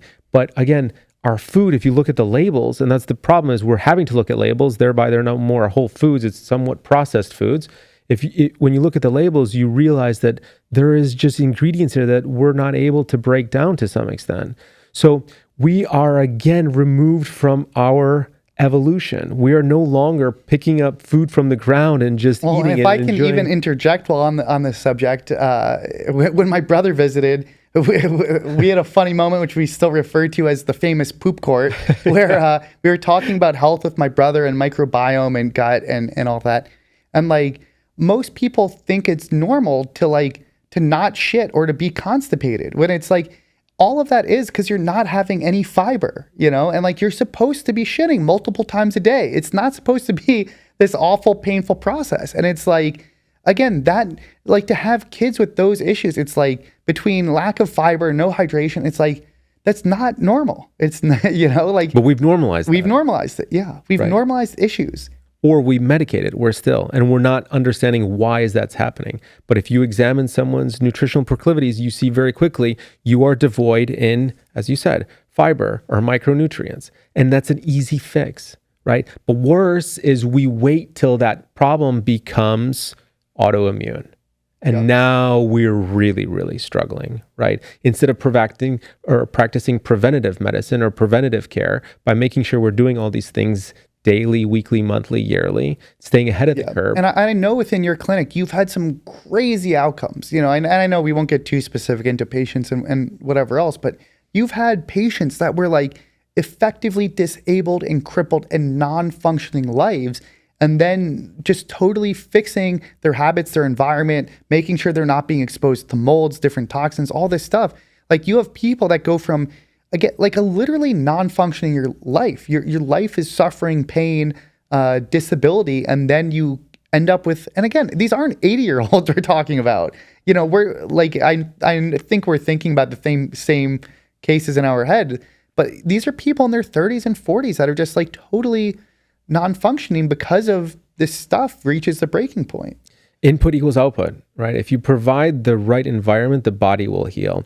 It was really interesting. So as a microcosm of that, I love Japanese, anything Japanese. If I wasn't my heritage, I would probably want to be Japanese. So I have a bonsai tree in my home, mini little guy, and it was effectively dead. I thought it was effectively dead, okay? While I have a green thumb, you come to the clinic, there's green everywhere, not only for the benefit of oxygen, but just I love nature, okay? So I try to bring nature inside. My wife tells me all the time, you're bringing all the bugs. Well, that's okay. Those are our friends too, protein. So I have this bonsai. I thought it was dead, okay? I didn't give it the enough love that it required. And over time, it grew back. What changed? I bought a little sunlight. I put it under the sun. I actually took the time to water it and provided a little sprinkle of nutrients that the soil required. And literally what I thought was dead is now you go into my house, it is a flourishing, you would never, you saw that. One of my friends had said, Daniel, when are you going to throw that plant out? I was like, no, just wait. You have to change the terrain. Our bodies are no different. If you change the internal environment, we can thrive. People need to understand that. We're not broken. And so let's segue into kind of the last main topic before we do a lightning round, and that's sleep, of course. And so I don't know if I've shared this dude with you, but actually from Twitter, I've been following this guy Zaid, and I actually did a call with him and all. If I produce this video properly, it's gonna be like boink, with a little link or something. And I don't think this guy is a traditional medicine doctor, but just self-taught, and he specializes in circadian biology. And so I've been reading a lot of that stuff, and really everything from even forget the name of the book, but it was Dr. Casey Means who was on Huberman. But so much of my thinking now is like everything is so mitochondria driven, and we're just these batteries, right? And we need all these nutrients, and we need sunlight, and all of that drives so much of our health, right? Like the gut is processing all those nutrients and all that energy, and our whole circadian biology drives a lot of it. And so what this guy talks about is the importance of getting not just morning sunlight, but so many hours of sunlight during the day. And essentially what a lot of people say now is we want our day to be as bright as possible. And we want our evening and night to be as dark as possible. And now what ends up happening is we're indoors all day, right? And so you can download these lux meters on your phone, and indoors, generally, it's like 50 lux, 100 lux. It's just not that bright. You go outside, and even on an overcast, cloudy day, the lux is in the thousands and thousands. So if you think about it, the average person wakes up, they're not outside at any point, and they spend their whole day at an average of probably like 50 lux. So there's not that huge signal of like, oh my God, it's daylight, be hyper alert and awake. And you're not priming your whole circadian biology of every single cell, organ, everything in your system. Then at night you go home and we're supposed to be in darkness. And you and I both do this. Like past the evening, we don't have lights on. You asked me about this and you were like, what? There's no way you do that. I'm like, no, Daniel, I do that. And because I was one of the first people that was ever like ahead of the curve where I don't use lights at night. And like, yes, I might use my phone or a laptop, but it's we do the best we can, but we really want that as dark as possible. And most people have the same lights on at night that they have during the day, no daylight. So your body's just getting this steady state. Okay, let's be moderately awake. And so many people's sleep sucks as much as everything else sucks. So like, what do you recommend people do as kind of like the 80-20 basics for sleep? Set a sleep alarm, sleep hygiene. What does it mean? It starts the night before. So I always say to our patients, nothing good happens after sunset. And they look at me like, come on, Daniel, the nighttime is the right time. And I'm like, okay, fair.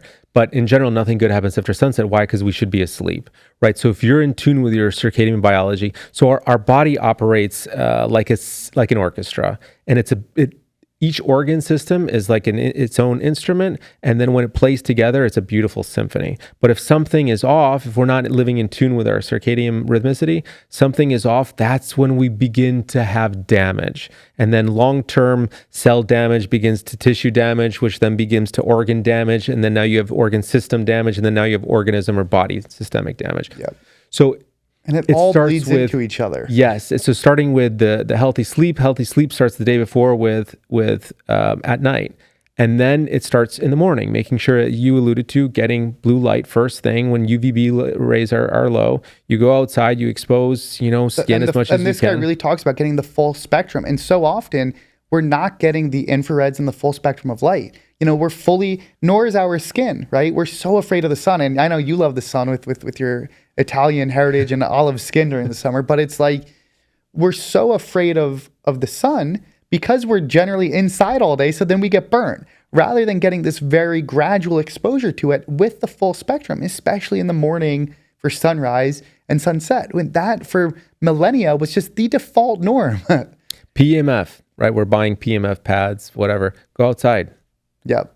We're buying red lights. Yeah, red light therapy. Red light therapy is all the rage when it's like, there's red lights just in the sun spectrum in the morning and evening. PEMF, ground outside. Red light, go outside, expose yourself to the sun. And again, people will spend so much money on this and be like, oh, it's not accessible. And it's like, it's literally supposed to be the default, like of everything. So as adenosine builds up, it's a byproduct of ATP. As adenosine builds up throughout the day, because you are active and moving, that then releases melatonin in conjunction with the light moon cycle at night. So if you're in tune with that, you will get tired as the sun begins to set. So what do? Is dim the lights in your house and prepare yourself for sleep as sunset approaches. Ideally, you're not eating before that, so you're not digesting. Your body will begin to repair on a cellular level at night, replete hormones, etc. That's when the body gets to work, right? So it's estimated our brains shrink about 40% in size. You release cerebral spinal fluid, so your brain can detox. You eliminate toxins throughout the course of the night. Your body's constantly doing this, but heavily at night. We're very, very metabolically active at night. Night sleep is core to optimal health because that's when our body cleans itself out. And it's so many people are imagine if you're having 50% of the repair process you should be, or 70%. And that's what I was doing, right? I'm guilty of all of this. And sleep is what drove kind of my health journey. Then the other thing is when you carry stress from the markets or whatever else, you're depth of sleep is impaired. So even if you're sleeping 6-7 hours, your quality sucks. So my quality of sleep did suck, and I did all the studies and was like, holy shit. So then what happens when you're taking exercise stress, when you're taking work stress, when you're taking all these suboptimal issues, stuff you're inevitably exposed to, then you're getting, I don't know, 75% of the hours of sleep you should be getting, and at like, I don't know, 70% of the quality. Then you're really impairing yourself every single day. Change your physiological state with something as simple and free as a cold shower.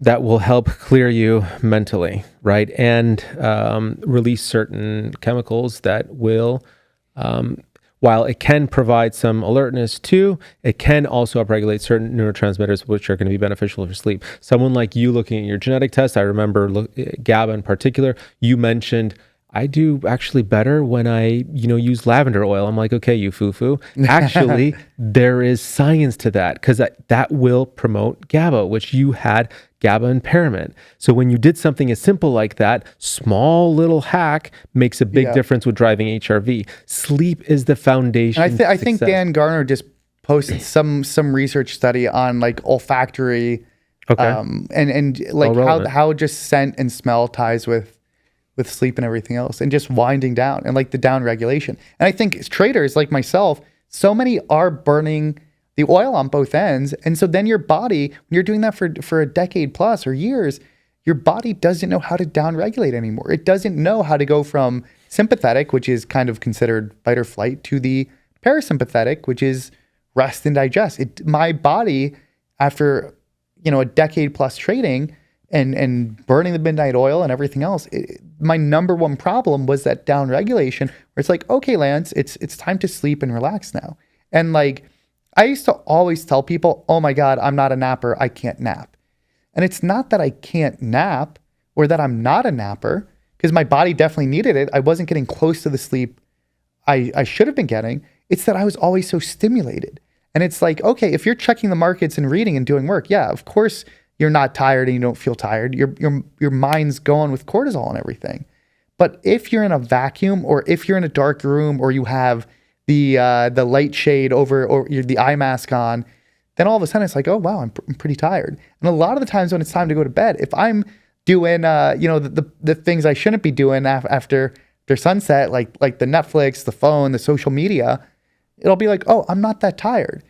But the reason I'm not tired is because I'm stimulating my mind. And if that stuff wasn't there, then you're like, oh my God, like how am I still awake right now? I'm exhausted. I have a very, very, very simple, very effective sleep hack that I use in clinic to resensitize everything you're saying, this sympathetic overdrive. So the analogy I give all the time is, if you're driving your car and you're only pressing the gas pedal, what happens?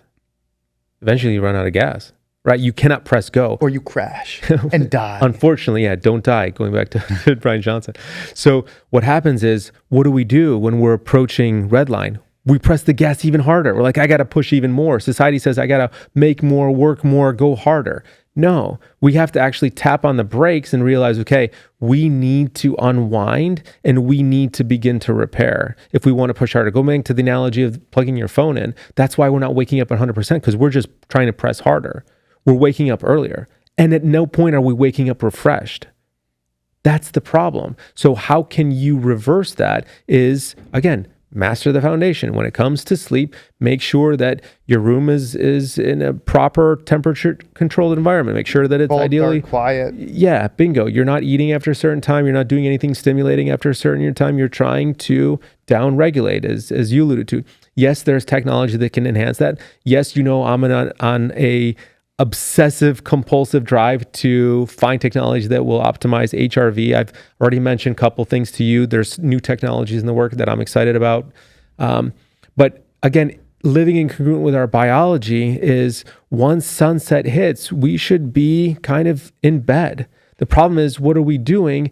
We're refueling. Why? Because the brain is metabolically demanding. It requires a lot of glucose.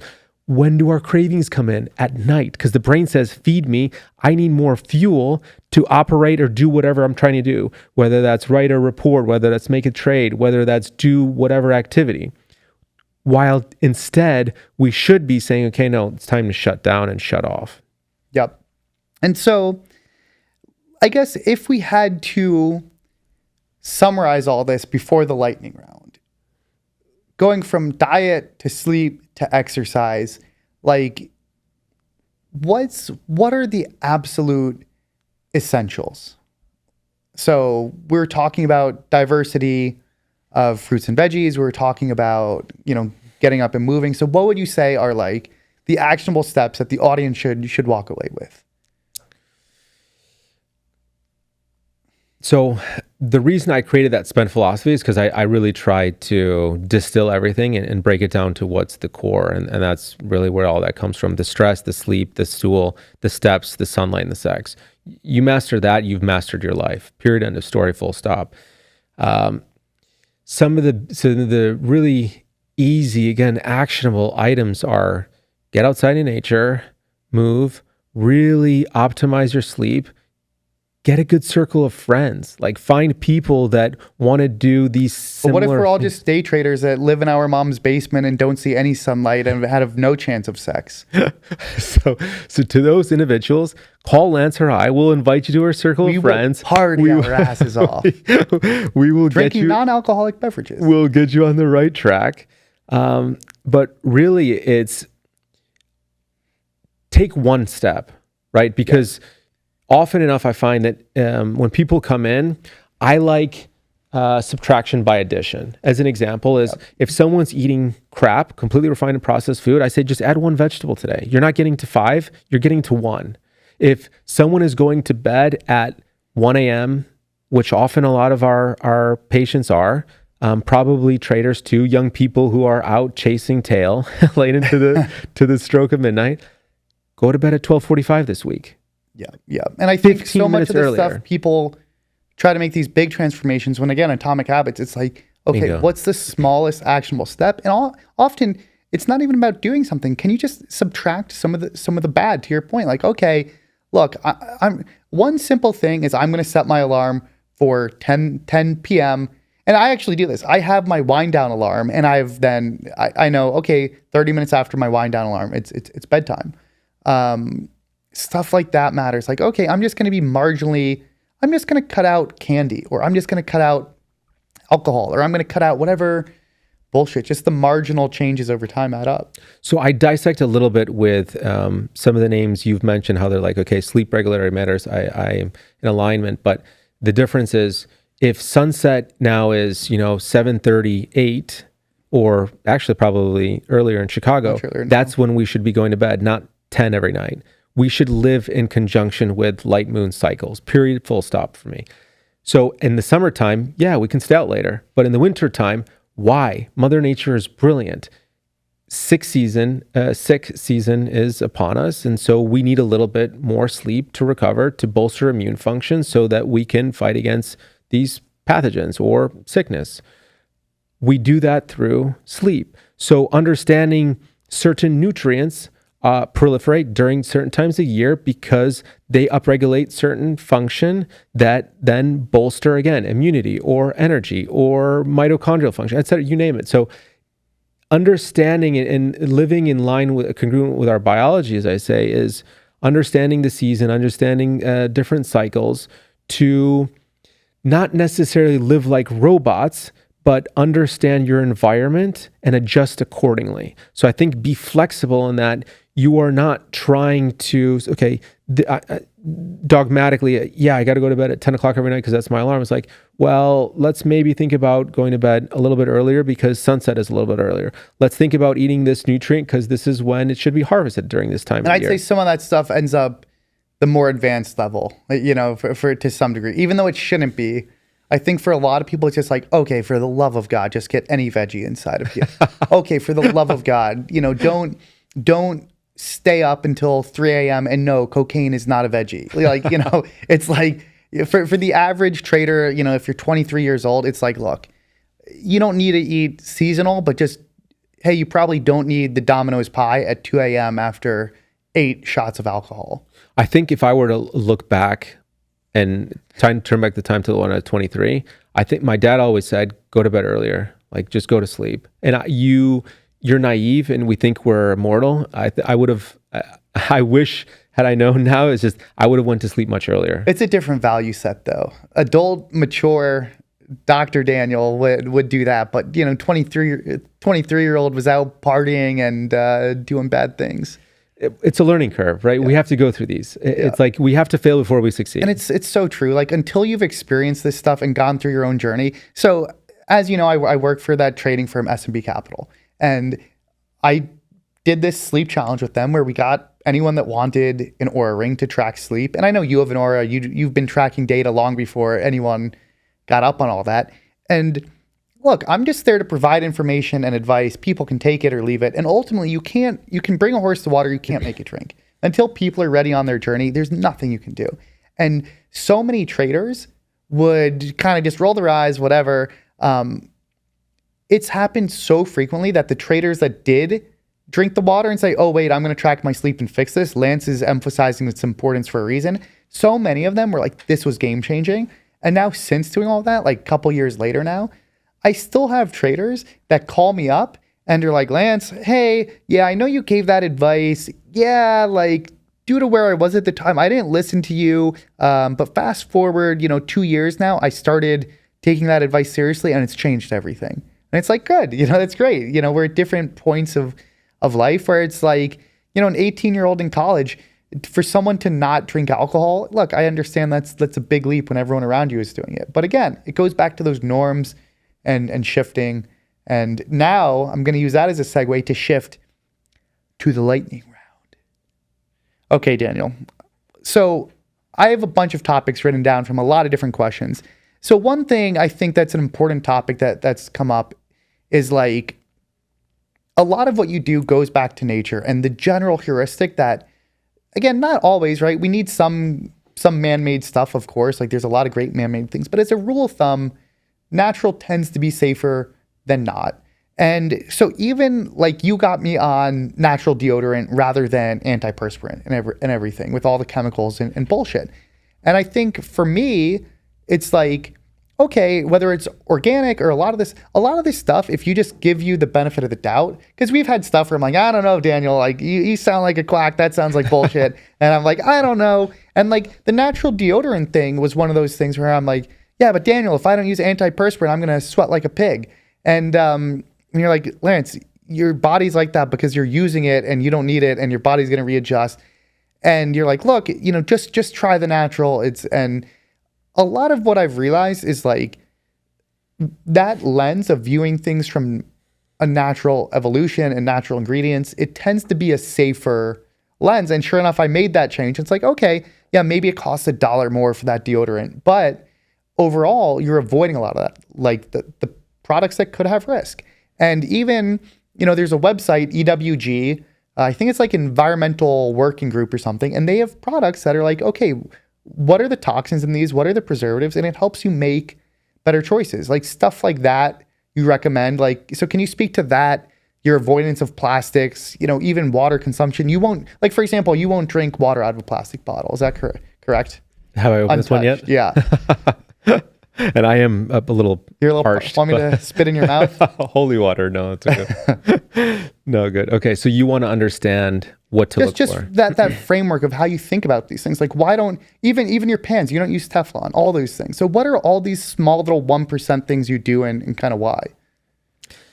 So even my clothes, your body is your skin is one of your largest organs. So what you wear matters, and that's often overlooked. So exactly as you mentioned, your deodorant, skincare products, cosmetics, very popular. Goes back to even you're using salt to bathe, which has been used for, essentially to some degree millennia, rather than some highly fragrant bullshit, right? And so, actually, they're linking a lot of these allergies and immune issues in kids. So many kids actually now have a fragrance allergy. I have a cousin with a fragrance allergy. And a lot of that is linked to, at birth and early on, you're exposed to like the scented lavender detergent, the scented soap, the scented this, the bullshit shampoo. And it leads to these issues. And so your heuristic of, hey, I'm avoiding all the bullshit, avoids a lot of that. Lance, if you're employable, this is the stuff our patients need to hear. So I've seen you've learned incredibly over the last few years. So, but you're right. At the end of the day, someone's looking to make a buck. And there are good brands out there. I'm not against investing in products that work. So my heuristic, as you suggest, is organic is best, okay? Because there's a certifying body behind it. But again, I'm not going to go deep into now the organic Some funnel. of it can be bullshit, which I think everyone knows, but we're going to leave that for another day. Yeah. Part 2. So that's from the lens of food. Okay, so I don't... the one thing I do invest is in my health. Like I'm not, often people are price sensitive to certain things. So people will spend $20 on a cocktail, but they can't afford $20 for organic. They'll spend $100 on, a video game, won't afford the gym membership. So my nutrition and my supplements, I'm not price sensitive to. That to me is a non-negotiable of mine. And so when I look at products, as example, because that's something you are going to be purchasing, right? The shoes you wear, as an example, is it for function and form, or is it for fashion? The clothes we wear, again, is it organic cotton, or is it synthetically driven? Especially around the testicles or the ovaries, that impacts fertility. People are, again, details that are often overlooked. The deodorant you wear. So going back to, I scrub with a rock that I found in the ocean in Miami, and it's a loofah, and it's one of the best exfoliators, natural and free. Same thing with salt. It's not sexy. It doesn't sell. Like you can't make a buck from that. So no one's doing that. And my goal within my clinic is, what can I give to people that's living free, right? You're going outside. You're brushing your teeth under the sun while grounding.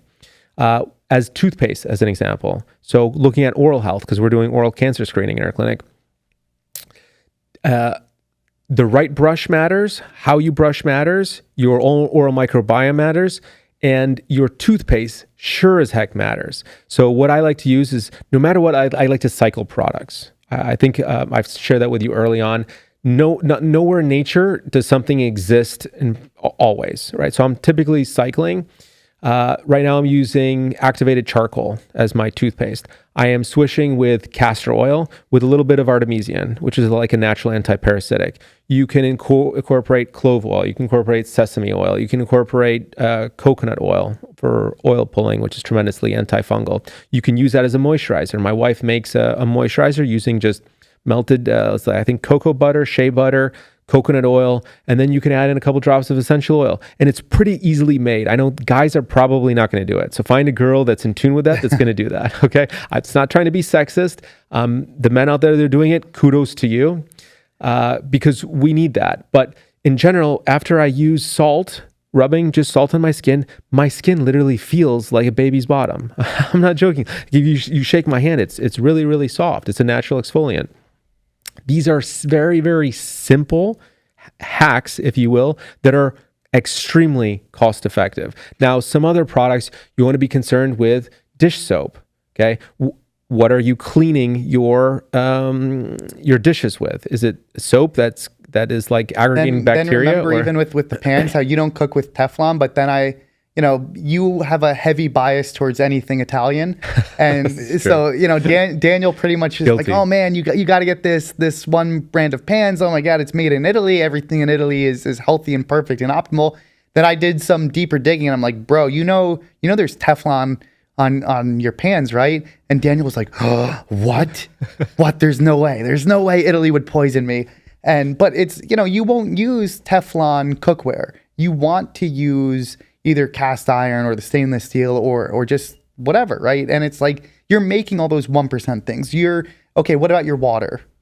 Oh my God, water is a big one. But here's the thing is, listen, all this is big because this is what we're doing daily, right? We put more nutrition, more food into our mouth than almost anything else. We're wearing clothes every single day. We're showering every single day. We're brushing our teeth every single day. So what are the things that you're doing? You're putting deodorant on every single day. What are the things you're doing every single day? Because that compounds over a lifetime. People, you're poisoning yourself with artificial stuff, preservatives, the Teflon, the phthalates, the microplastics, all this stuff. So that's why I say life is really in the details, because all those things add up to something that's quite big.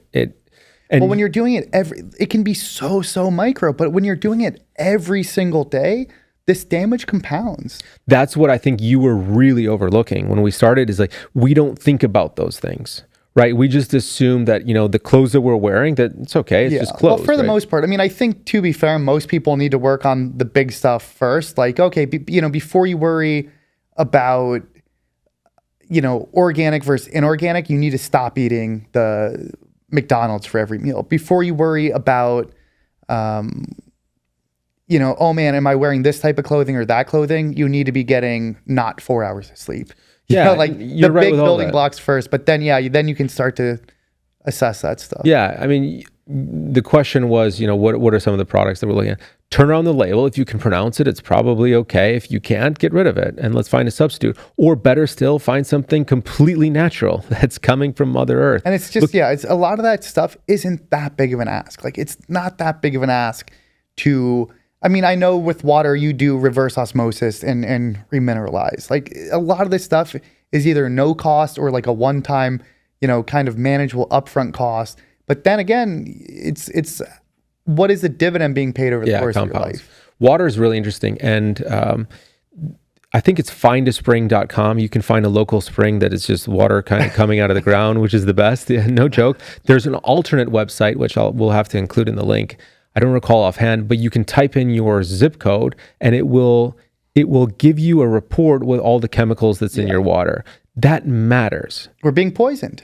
Bingo. That's why I keep saying that. I don't want this to sound like a doomsday, but that's unfortunately the reality here in the United States. It's funny too, because I always joke with you, like, who is it, Daniel? Who's the one poisoning us?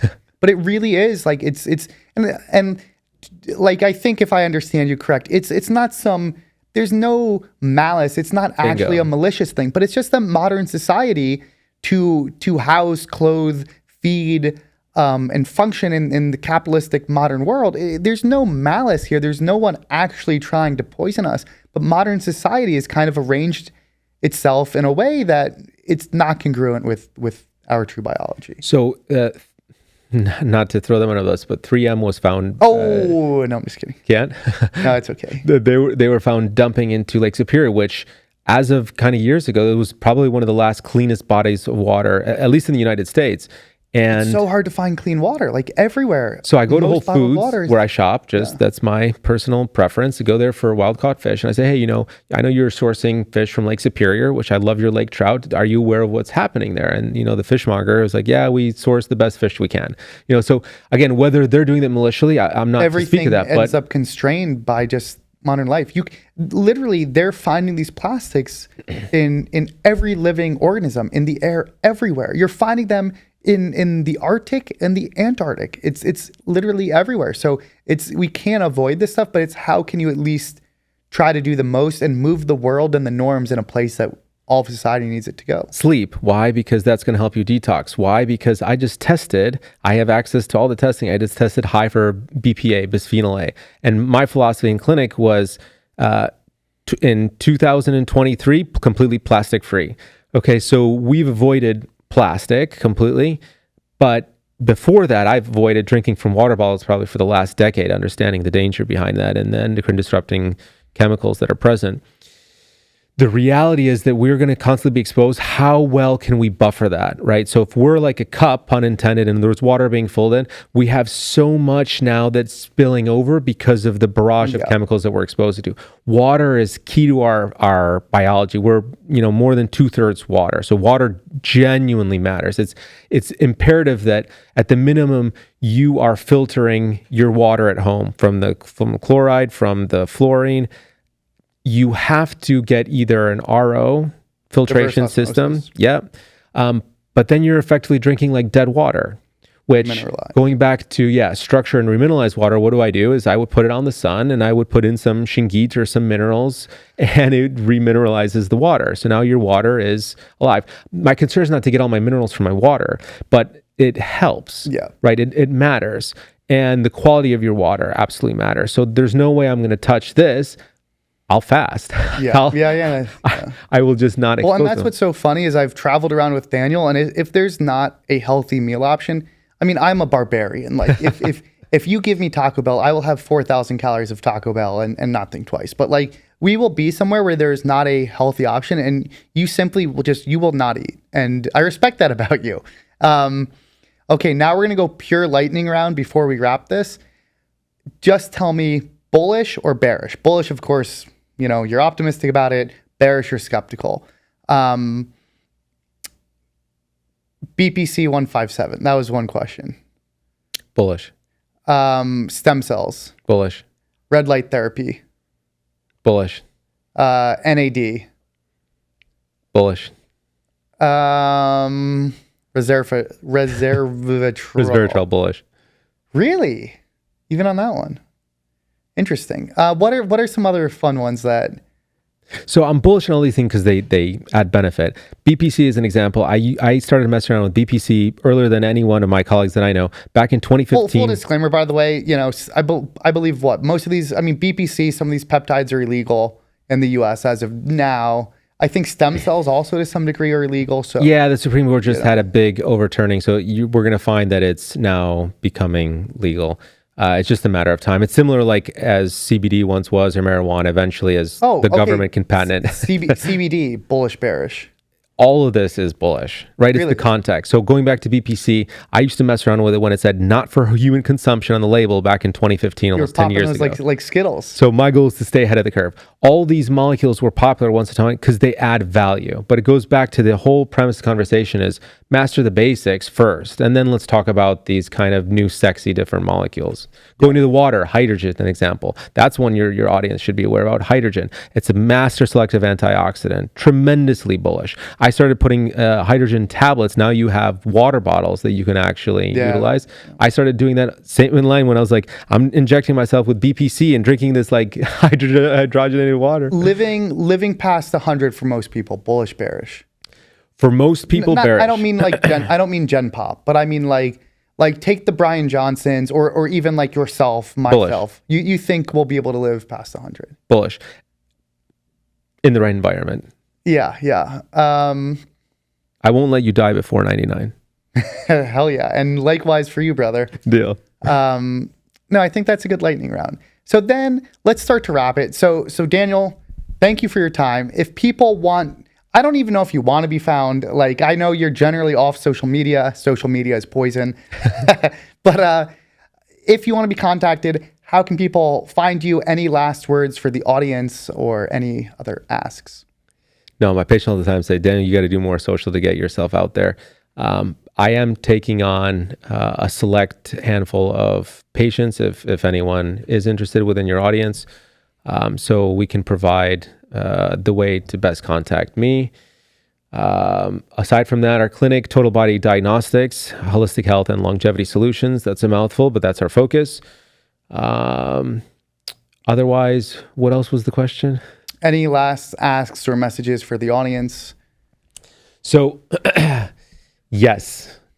To wrap this all off, pursue perfect poop. Oh, and buy Daniel's book if it ever gets written. Be part of what brings it to a New York Times bestseller. Healthy gut, healthy life. So when you were asking like before, what are, key kind of like takeaway, pursue perfect poop. Because if you have a healthy gut, you will have a healthy life and you will live beyond 100 years.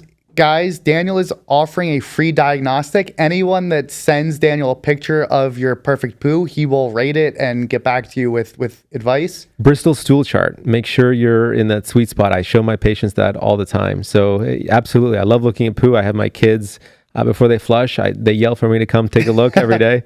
So these things matter. That's natural medicine to me. Well, Daniel, thank you for the imprint you've left on my life, the many lives of your patients, and now my whole trading audience as they too get to pursue a perfect poo. Thank you, Dr. Daniel Chille. This was a pleasure. Thank you so much.